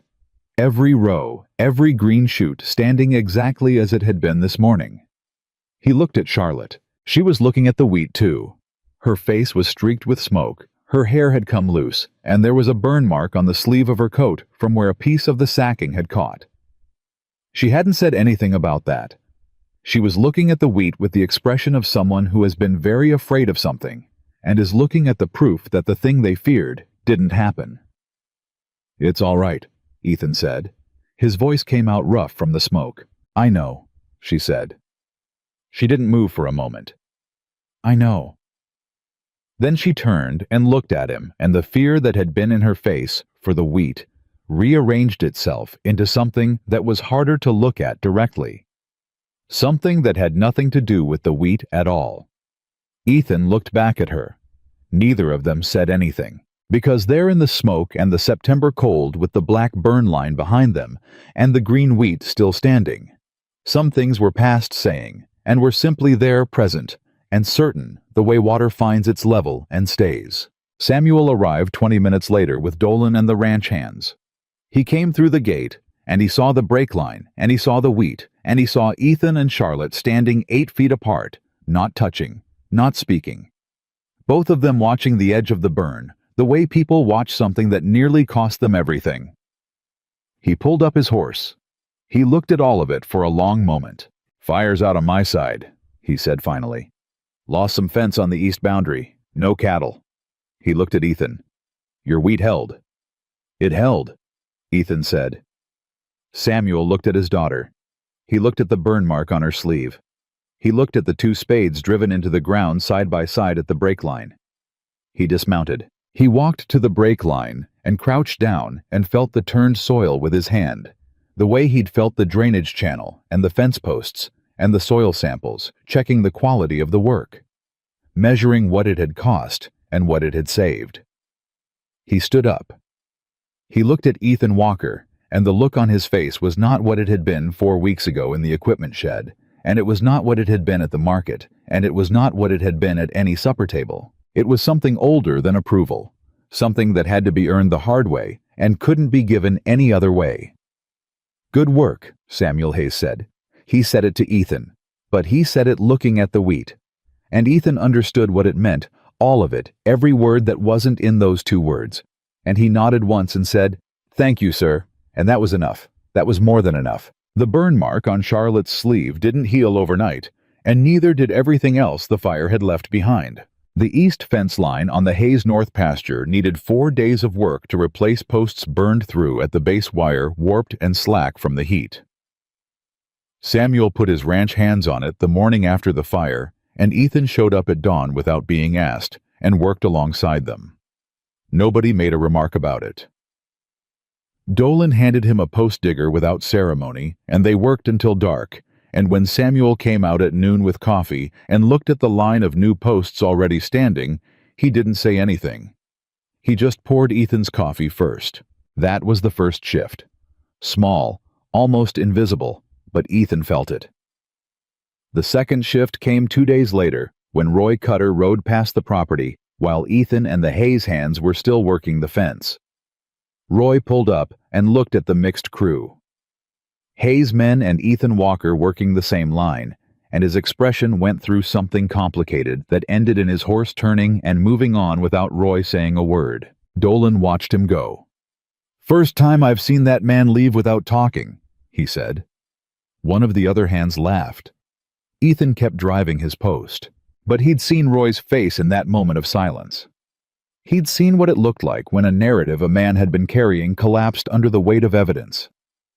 Roy had been telling a story about Ethan Walker, drifter fool man, who'd wasted his money on dead ground, and the story didn't fit anymore, and Roy knew it, and knowing it sat on him like a stone. Ethan didn't feel triumphant about it. He just noted it the way he noted weather, and moved on. The hearing at the county land office was scheduled for the 3rd week of October. Ethan rode into town to meet with Moss 10 days before to review the documents and understand what to expect. Moss was in good form, the careful, precise kind of confidence that came from having a strong case well documented. He spread the copied survey pages on his desk and walked Ethan through the chain of title point by point. "The 1871 recording is airtight," Moss said. "The water rights notation is specific and clearly attached to the land parcel. Whoever told Price there was an exploitable error, either misread the chain or lied to him." "Which do you think?" Ethan asked. Moss considered. "I think someone found an ambiguity in the 1884 resurvey. There's a notation change that looks like an error if you're reading fast and not carefully, and represented that ambiguity to Price as more significant than it was. Whether that was negligence or strategy, I can't say. Price is still hiding who he's working for. The filing names Price as agent with no identified principal," Moss said. "That's legal but unusual. The hearing officer will likely press on it." Ethan was quiet for a moment. Moss, who in this valley benefits from controlling the east tributary water. Moss took his glasses off and cleaned them. He was being careful. "There are 3 properties downstream of your land that currently depend on that tributary for summer irrigation. All 3 have been approached by Price's buyer in the last 2 years. 2 of them sold. One of them, the Hartley descendant over on the east bench, refused. If someone controlled the source water," Ethan said, "they'd have leverage over every acre downstream." "Yes," Moss said, "they would." They sat with that for a moment. "It's bigger than my deed," Ethan said. "It was always bigger than your deed," Moss said. "You were just the next piece." Ethan rode home thinking about that. He thought about the 2 properties that had already sold. He thought about old Connolly, who Charlotte had said took half what his land was worth. He thought about the Hartley descendant holding out alone on the east bench. He thought about what it meant to be the piece in a larger puzzle without knowing you were a piece. He hadn't bought the alderman land to be anyone's obstacle. He'd bought it to build something. But if holding it meant that someone else's plan for this valley didn't work, then he was going to hold it, and he was going to hold it clean. He told Charlotte the evening before the hearing.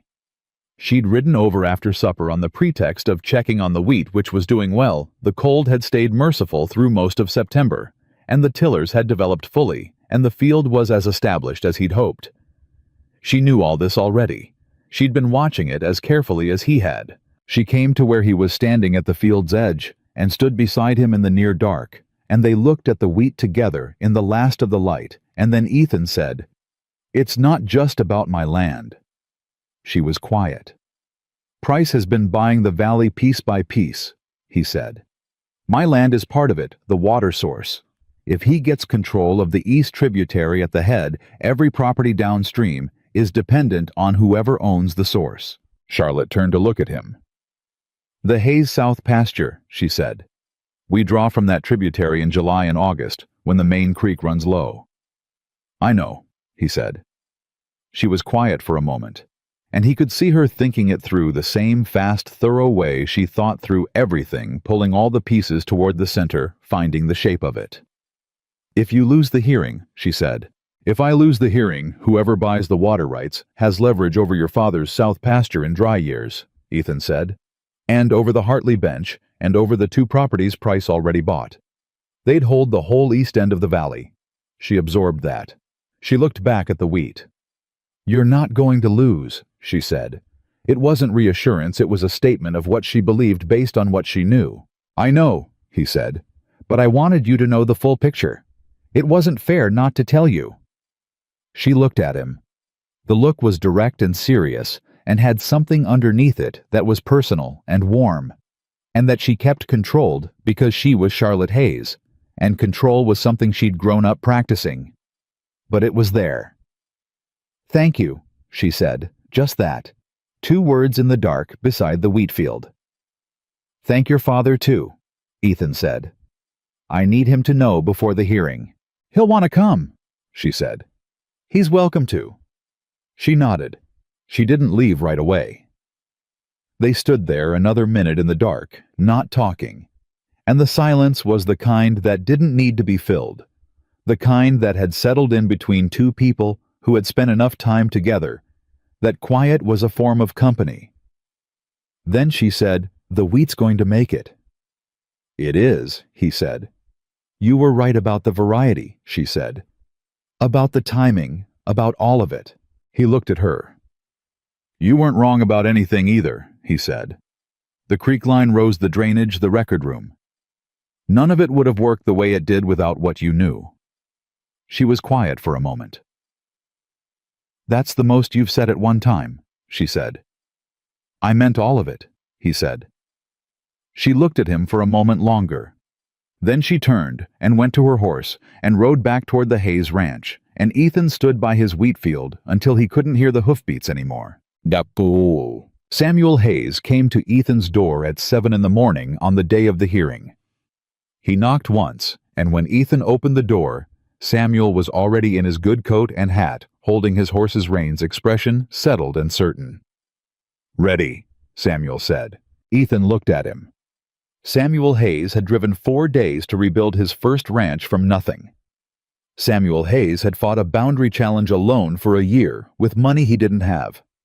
Samuel Hayes had come to his door this morning without being asked in his good coat, prepared to walk into a hearing room beside a man who'd worked his land for 5 months and had no claim on Samuel's time or loyalty except the kind that can't be written in a deed.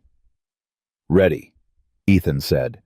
He got his hat. Charlotte was waiting at the gate with 2 of the Hayes ranch hands also in their good clothes.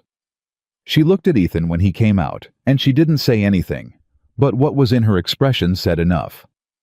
They rode into Harlan Creek 5 people together, and people noticed. In a small valley, the composition of a group says something.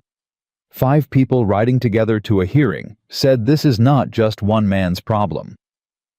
People on the street watched them pass and understood something was happening, and by the time they tied their horses in front of Moss's building, a good portion of Harlan Creek understood the shape of the day.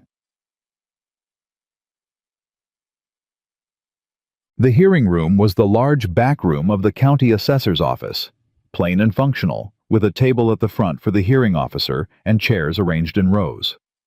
When Ethan walked in with Samuel and Charlotte and Moss, Gerald Price was already there. Price was a thin man in an expensive coat with the kind of careful grooming that came from having enough money to spend time on it.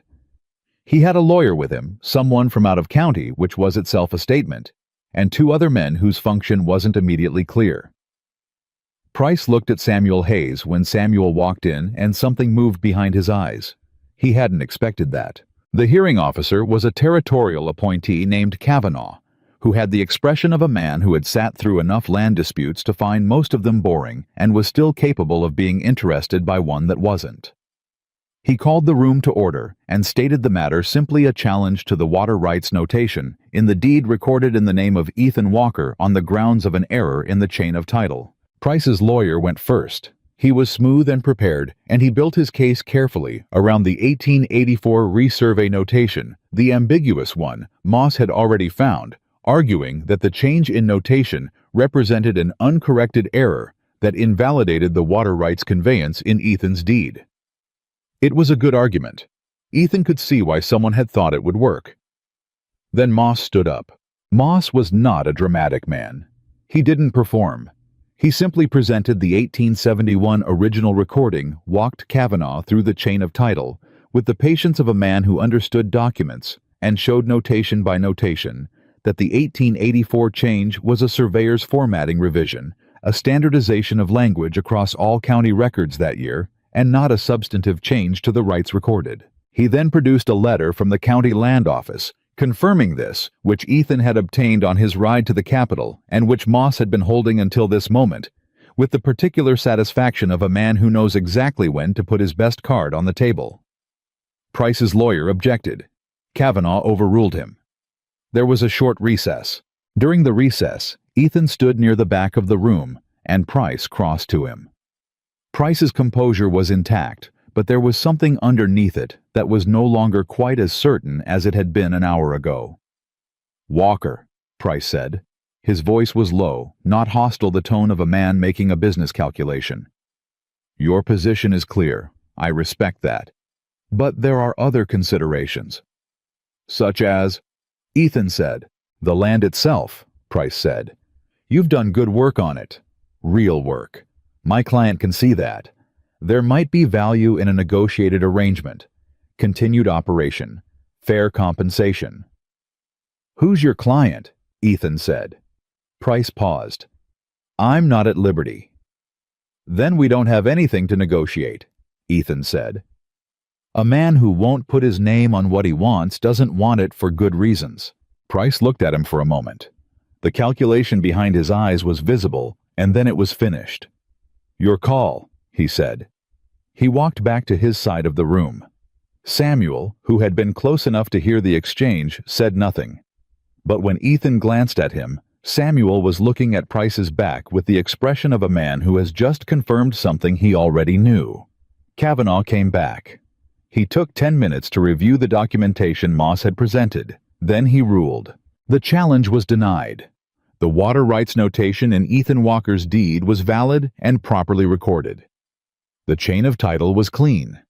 The room was quiet for a moment. Then Kavanaugh said in the flat voice of a man adding something because he thought it needed to be said, "I'll also note for the record that the pattern of challenges filed by the agent Price in this county over the past 18 months warrants review by the Territorial Land Commissioner. I'll be sending that recommendation with my report." Price's lawyer gathered his papers. Price himself didn't look at Ethan or Samuel. He walked out with the two men whose function had never been made clear, and the door closed behind him, and the room let out a breath it had been holding. Moss shook Ethan's hand. The Hayes Ranch hands shook his hand. Samuel shook his hand last, and held it a moment longer than the others, and said, "Well done," in the voice he used when he meant considerably more than the words. Charlotte didn't shake his hand. She was standing near the window, and when the handshakes were done and the room was starting to empty, she looked at him across the space between them with an expression that was composed and calm and completely unguarded in a way he had never seen from her before. All the assessment and the careful management of what she felt set aside just for this moment, just for him. He looked back at her. Samuel, who missed very little, chose that precise moment to turn to Moss and say something about the documentation, and both men found the papers very interesting, for about 30 seconds. Ethan crossed the room to Charlotte. "It's done," he said. "I know," she said. "I heard." Your father? I know what my father did, she said. He didn't do it for the water rights. A beat. No, Ethan said. I don't think he did. She looked at him steadily. What happens now? She said. I go back and finish what I started, he said. The wheat needs to come through the winter. In spring I'll start on the south pasture fencing for cattle. The orchard goes in next fall, if the soil test holds. That's the land, she said. What about everything else? It was the most direct thing she had ever said to him. And Charlotte Hayes did not say direct things carelessly. Ethan looked at her for a moment. He thought about the right answer, the careful answer, the answer that didn't move faster than the ground they'd built under themselves. I'd like to court you properly, he said. If your father's willing, and you're willing. No rushing. Done right. She held his gaze. I've been watching you do things right for 5 months, she said. I know how you work. Yes, ma'am, he said. Something moved across her face, not quite the smile she'd withheld for 5 months, but close, very close, the near side of it. Then ask my father, she said. He's standing 10 feet away pretending to read that document upside down. Ethan looked. Samuel Hayes was indeed holding Moss's document at an angle that suggested he had not looked at the contents once. Ethan looked back at Charlotte. The almost smile was still there. He turned and walked to Samuel. Samuel Hayes listened to Ethan with the document still in his hand, looking at Ethan the way he'd looked at fence posts and field breaks and well cores, measuring thorough, taking the full weight of what he was being shown. When Ethan finished, Samuel was quiet for a moment. You understand, Samuel said, that Charlotte is not a woman who needs rescuing. I know that, Ethan said. She's pulled me out of more trouble than I've gotten her into. Samuel's expression shifted barely a millimeter in the direction of something that had warmth in it. She has a way of doing that, he said. I'm not asking to rescue her, Ethan said. I'm asking to build something beside her. If she'll have me. If you'll give me that chance. Samuel looked at the document in his hand. He set it down on the nearest chair. He looked at Ethan with the full weight of all 61 years of him, the first failed ranch, the second attempt, the hard years, the good ones, the daughter he had raised alone since her mother died, and whose judgment he trusted more than anyone else's. She's already made her choice, Samuel said. She made it before you asked. I've known that for weeks. He paused. What I'm deciding is whether you're the man who deserves to receive it. Ethan didn't say anything. This was the moment for listening, not for talking. Samuel looked at him for a long time. You didn't take shortcuts, Samuel said.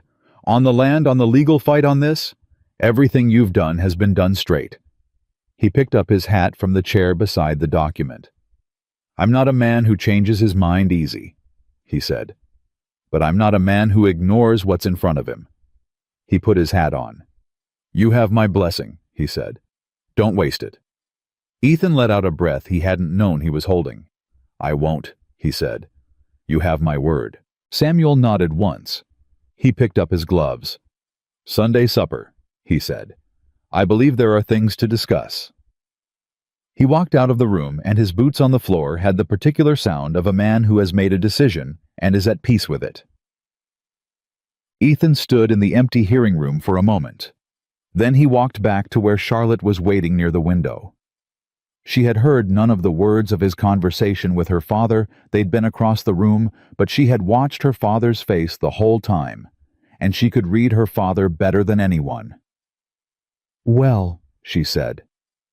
Sunday supper, Ethan said. She looked at him. There are things to discuss, he said.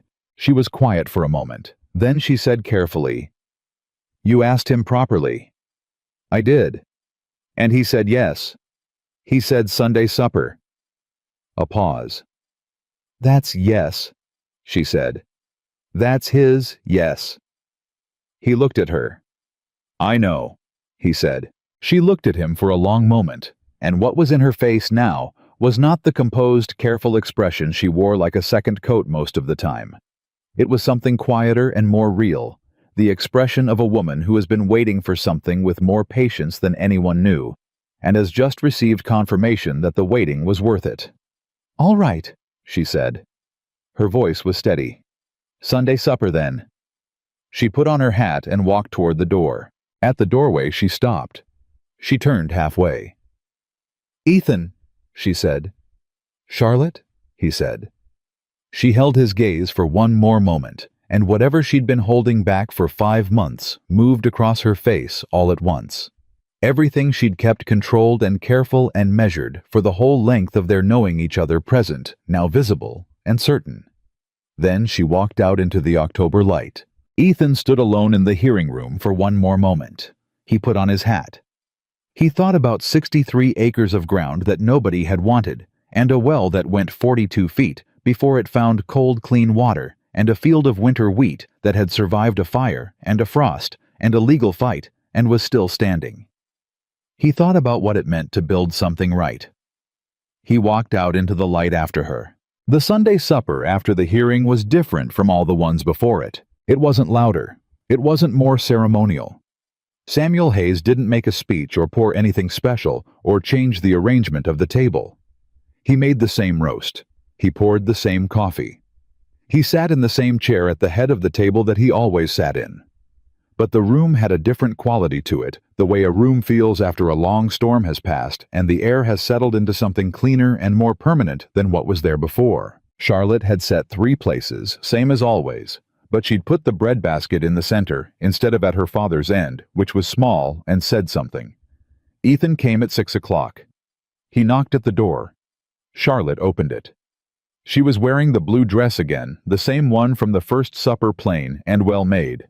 And she looked at him, the way she'd been looking at him for weeks now, without the careful layer of assessment over everything. Just direct. Just Charlotte. "You're on time," she said. "I'm always on time," he said. "I know," she said, and she stepped back and let him in. Supper started. The way supper always started between these 3 people, with the language of the valley. The real language, the one made of practical things. The wheat.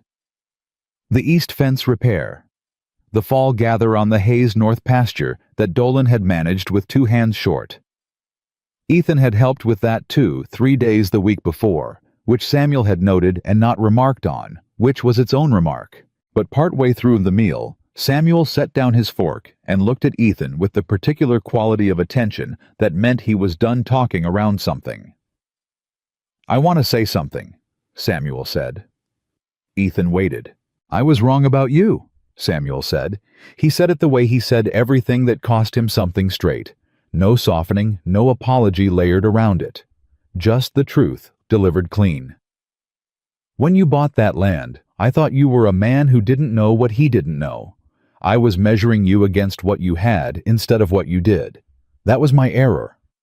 Ethan was quiet for a moment. "You were protecting what mattered to you," he said. "I can't fault a man for that." "I'm not asking you to fault me," Samuel said. "I'm asking you to know that I see clearly now. What you built on that ground, how you built it, why I see all of it." He picked up his fork again. "And I see the way my daughter looks when she talks about the drainage work on your east pasture." He said it without looking at Charlotte, but the corner of his mouth moved. Soil drainage has never made her look like that before. Charlotte said, "Papa." "I'm noting." Samuel said mildly, "that I'm not criticizing." Ethan looked at his plate and did not quite smile. "I appreciate what you've said, Mr. Hayes." "Samuel," the older man said. Ethan looked up. "You've eaten at my table enough times," Samuel said. "Call me Samuel." It was 3 syllables. It was not a small thing. "Samuel," Ethan said. Charlotte reached for the breadbasket and didn't look at either of them, but her hand was completely steady and her face was doing something careful and private that she was choosing not to share with the room. The Territorial Land Commissioner's inquiry into Gerald Price's pattern of challenges arrived in Harlan Creek 3 weeks after the hearing in the form of a letter to Moss and a separate communication to the county assessor. The inquiry confirmed what Kavanaugh had suspected. Price had filed similar challenges against 6 properties in 2 counties over 18 months. always on behalf of the same unnamed buyer, always targeting land with water source access. Moss brought the letter to Ethan on a Wednesday morning, riding out to the property with it folded in his coat pocket. Ethan read it at the fence line where he was working, standing in the October cold with the paper in his hands. "They're opening a full investigation," Moss said. "The unnamed buyer has been identified. Took the commissioner's office some doing, but the financial trail led back to a land speculation company out of St. Louis. 3 partners. None of them have ever set foot in Montana." Ethan folded the letter. "Men buying land they've never walked," he said. "Happens more than it should," Moss said. "They see water rights on a map, and they see leverage. They don't see the people." "They didn't count on the people pushing back," Ethan said. "No," Moss said. "They counted on the people not having the money to push back." He paused. "You had less money than most, and you pushed back anyway." Ethan handed the letter back. "Is it enough to protect the Hartley bench? The inquiry has suspended all pending challenges in the county pending investigation. Hartley's challenge was one of them. Yes, he's protected at least for now." Ethan nodded. He thought about the man on the east bench holding out alone. The same way he'd held out alone, and felt something that wasn't quite satisfaction, and wasn't quite relief, but was close to both. "What about the properties Price already bought?" Ethan asked. "Connolly and the others." Moss put the letter back in his pocket. "That's more complicated. The sales were legal even if the terms were predatory. The investigation may surface fraud in the pricing, but recovering the land." He shook his head. "That's a harder road." "Connolly needed the money," Ethan said. "He took what was offered because he had to." "I know," Moss said. He paused. "Some things can't be fully undone. But Price won't be doing it to anyone else in this valley." Ethan picked up his fence tool. "That'll have to be enough," he said. It wasn't entirely enough. He carried Connolly's situation in the back of his mind, the way he carried most things that couldn't be fixed. Present acknowledged, set aside, so it didn't interfere with the work that could be done. He drove the next post.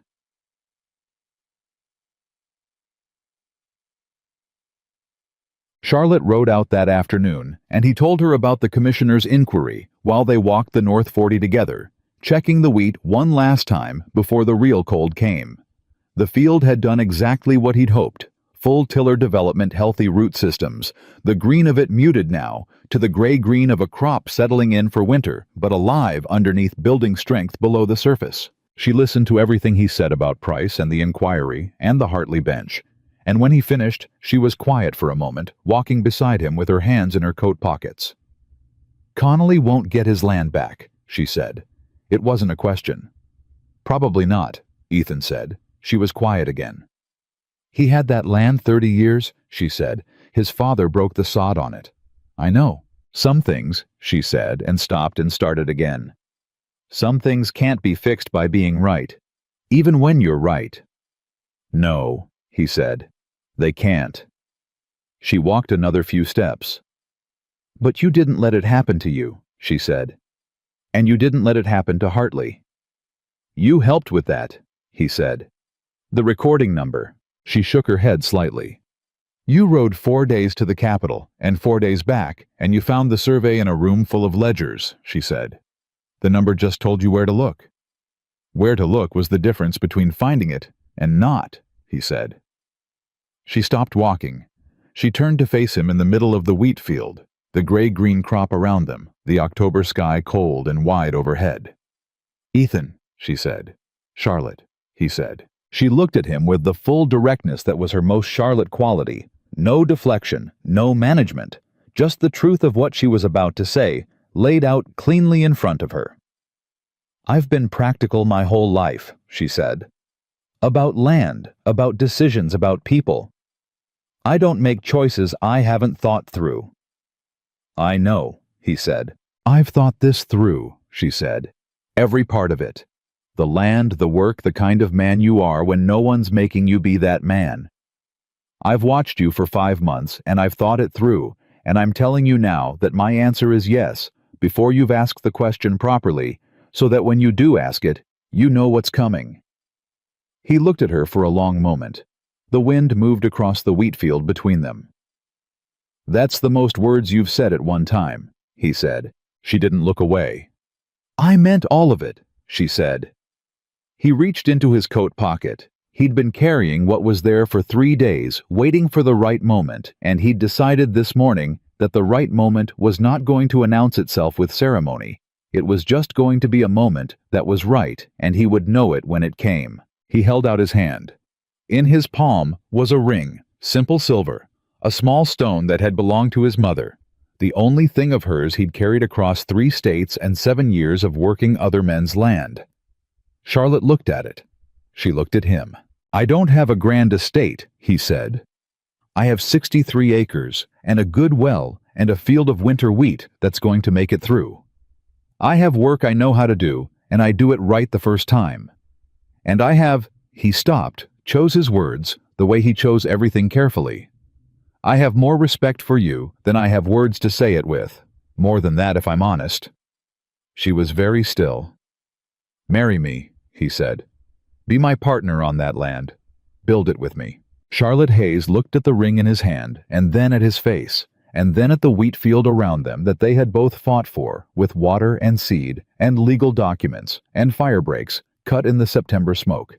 And she reached out and took the ring from his palm and put it on her own finger, and said, "Yes."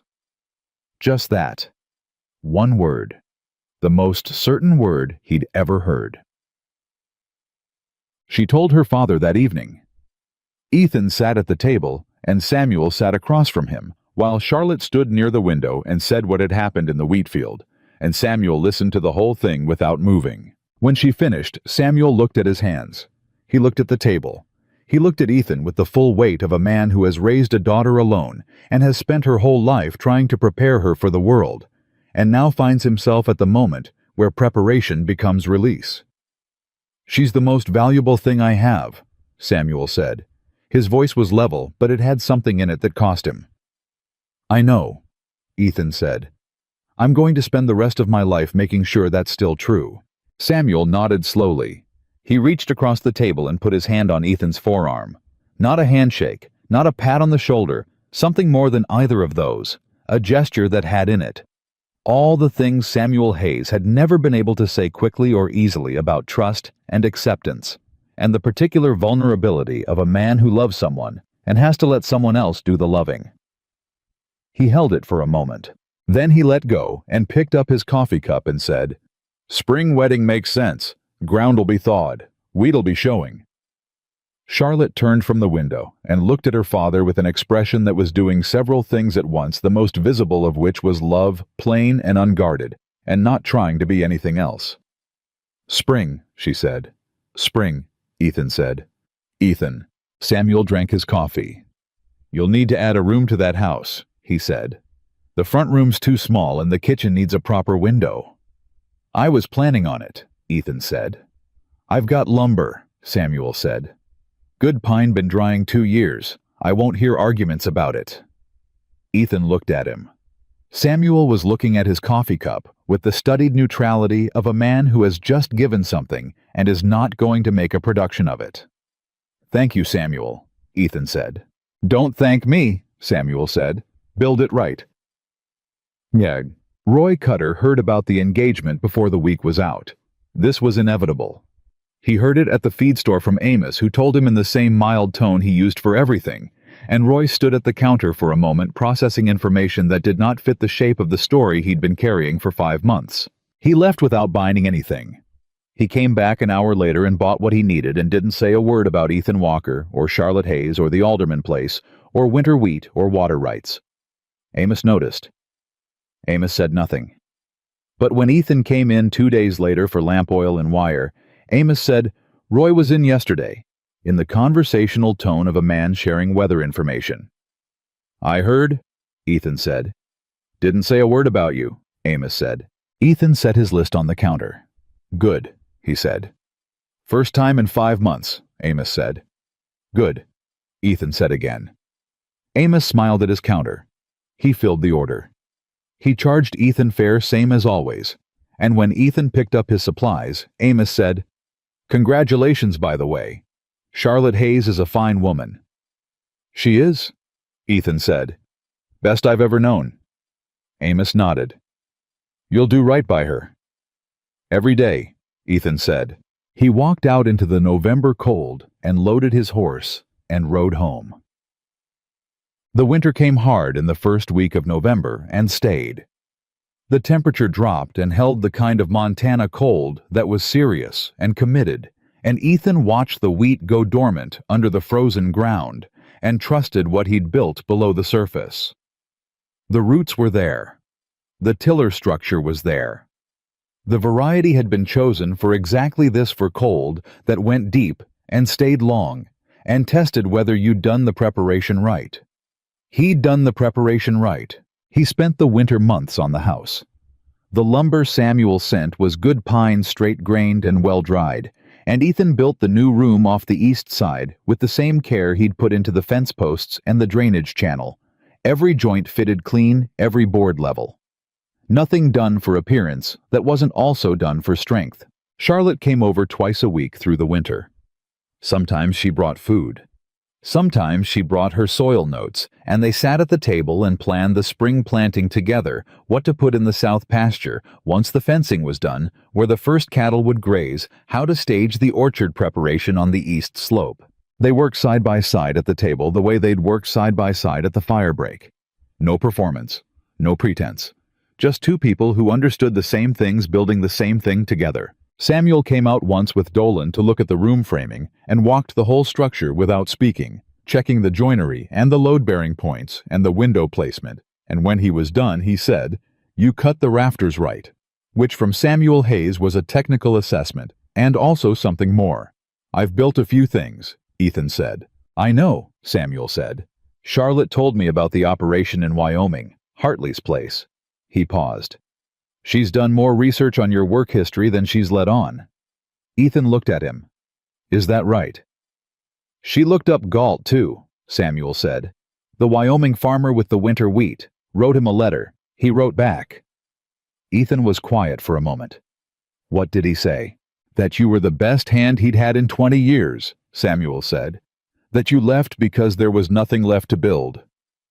He looked at the room framing. "He said you always left when there was nothing left to build." "That's accurate," Ethan said. Samuel looked at him. "You won't run out of things to build here," he said. It was not quite a statement and not quite a question. "No," Ethan said. "I won't." Samuel nodded. He put on his gloves. "Good pine," he said, meaning the lumber.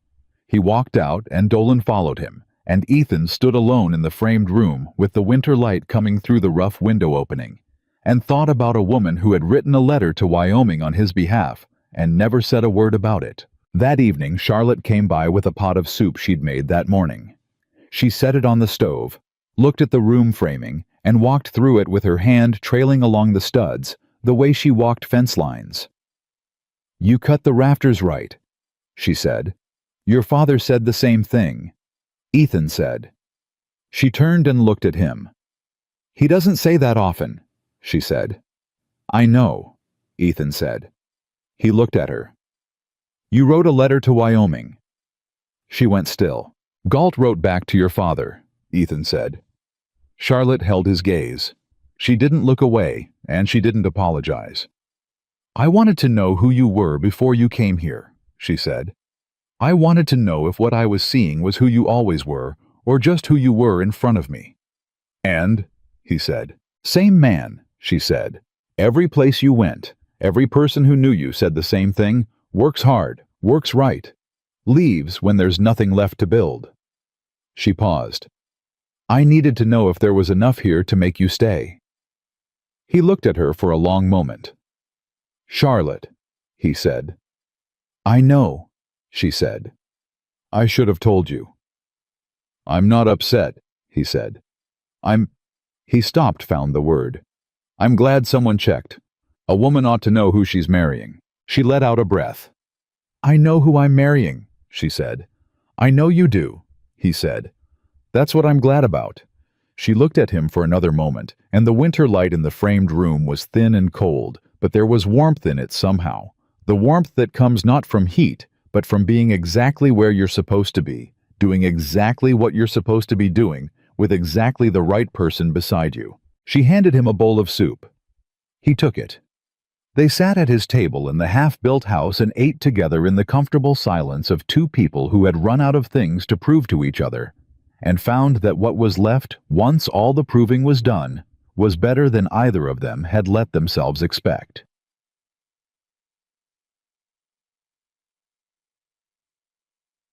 The wheat came up in March. It came up the way things come up, that have spent a long winter building strength underground, fast even committed the green of it, sharp against the last of the frost-pale ground. Ethan walked the rows the first morning he saw it, and crouched down and looked at the new growth, the way he'd looked at it in September up close, checking the health of it, confirming what he'd built was holding. It was holding. Better than holding. The winter had done what good winters do for winter. Wheat pushed the roots deeper, strengthened the tiller structure, made the plant commit to the ground it was in. Charlotte was there that morning. She'd ridden over before breakfast, when the light was still low and thin, and she walked the rows behind him without speaking for a while, and then she crouched beside him and looked at the growth and said, "Even germination across the whole 40. Better than even," he said. "Look at the tiller density on the north end." She looked. She was quiet for a moment. "You were right," she said. "About all of it. The variety, the timing, the raw orientation." She paused. "I was right too." "You were right too," he said. "About everything." She stood up and looked out across the green field. "My father is going to want to see this," she said. "He's welcome," Ethan said. "He'll pretend he's just riding past," she said. "I know," Ethan said. "I'll pretend I don't notice." She looked at him with the expression that was her version of amusement, subtle, real, entirely hers. "You've learned him," she said. "Took a while," Ethan said. "He's a patient teacher." She laughed.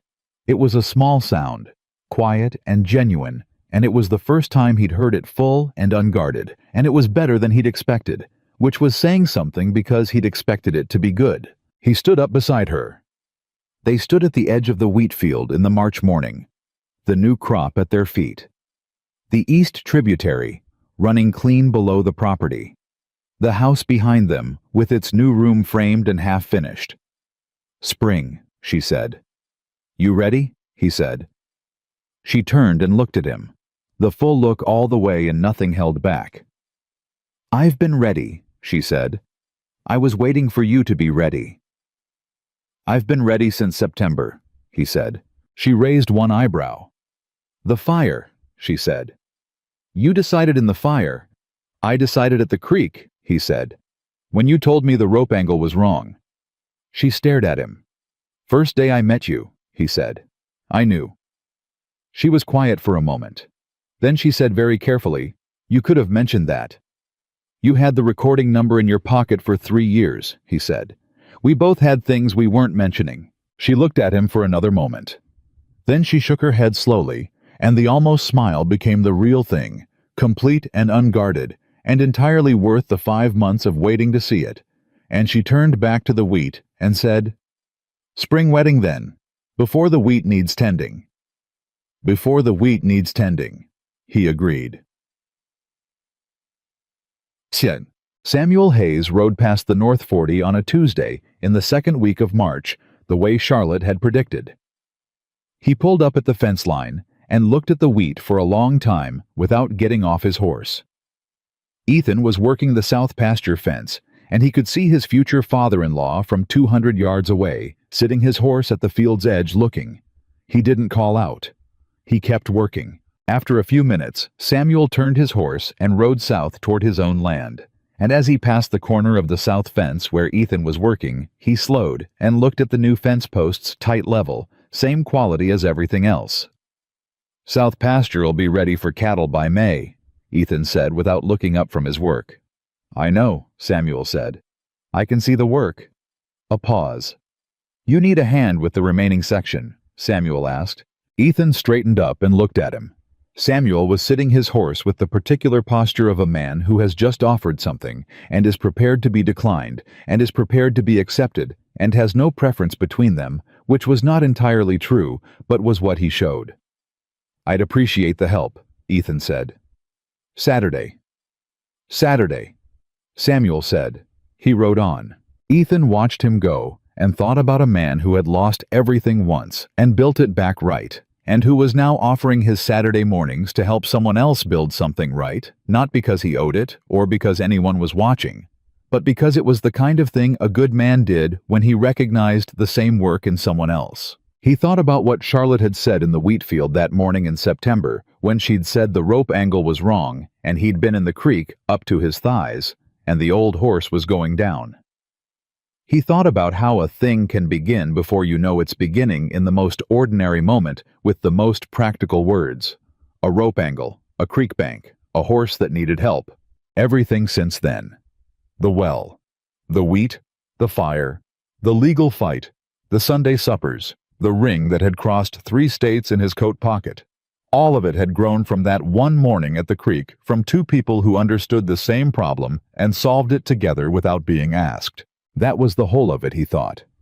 That was how it worked. Not in declarations or dramatic moments, but in the daily proof, the practical, honest, unglamorous daily proof of who a person was when the situation asked something of them and no one was making them give it. He picked up his post digger and went back to work. May. They married on the first Saturday in April when the ground was soft enough to work and the wheat was ankle high and the east tributary was running full and clear from the spring thaw. The ceremony was small. Moss was there, and Amos and Dolan and the Hayes Ranch hands, and the Hartley man from the East Bench, who had come down specifically because he'd heard what Ethan had done at the hearing and wanted to shake his hand. Roy Cutter was not there. This surprised no one and bothered no one. Samuel Hayes stood beside his daughter at the front of the small church in Harlan Creek, and when the moment came to give her away, he did it with the same directness. He did everything, no hesitation, no performance, just a father putting his daughter's hand into the hand of the man she'd chosen, and trusting what he'd seen with his own eyes for 7 months. He sat down in the front pew and looked at his hands for a moment. Then he looked up at his daughter and the man beside her, and what was on his face briefly and completely was the expression of a man who has done the most difficult thing a parent can do, and found it was also the right thing, and discovered that right and difficult could be the same thing, and that this was all right.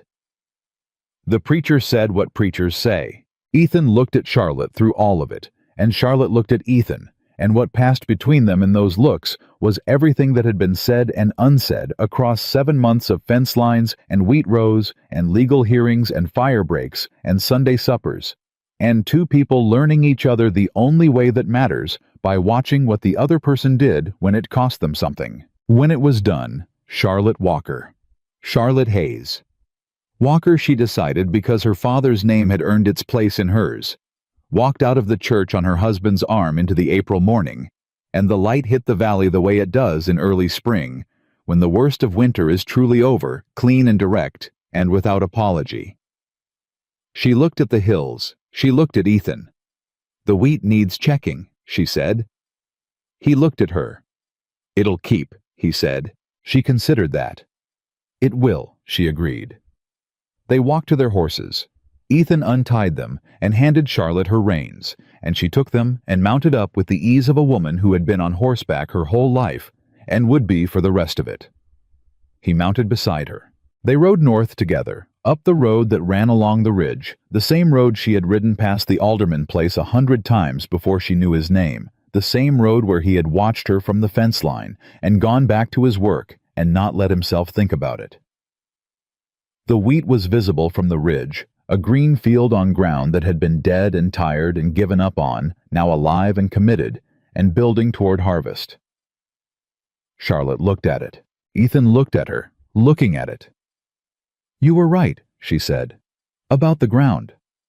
"You were right about the rows," he said. She nodded slowly. "We were both right," she said. "We usually are," he said, "when we're together." She looked at him with the expression that was entirely and permanently hers, the one he had earned over 7 months of doing things right for no other reason than that it was right to do them, and she said, "Then we'd better stay together." "Yes, ma'am," Ethan Walker said, and they rode down from the ridge toward the land they had built together, and the wheat grew and the water ran clean, and the valley held them, the way good land holds the people who are willing to hold it back with patience, with permanence, and with the deep and quiet certainty of something that was never going to let go.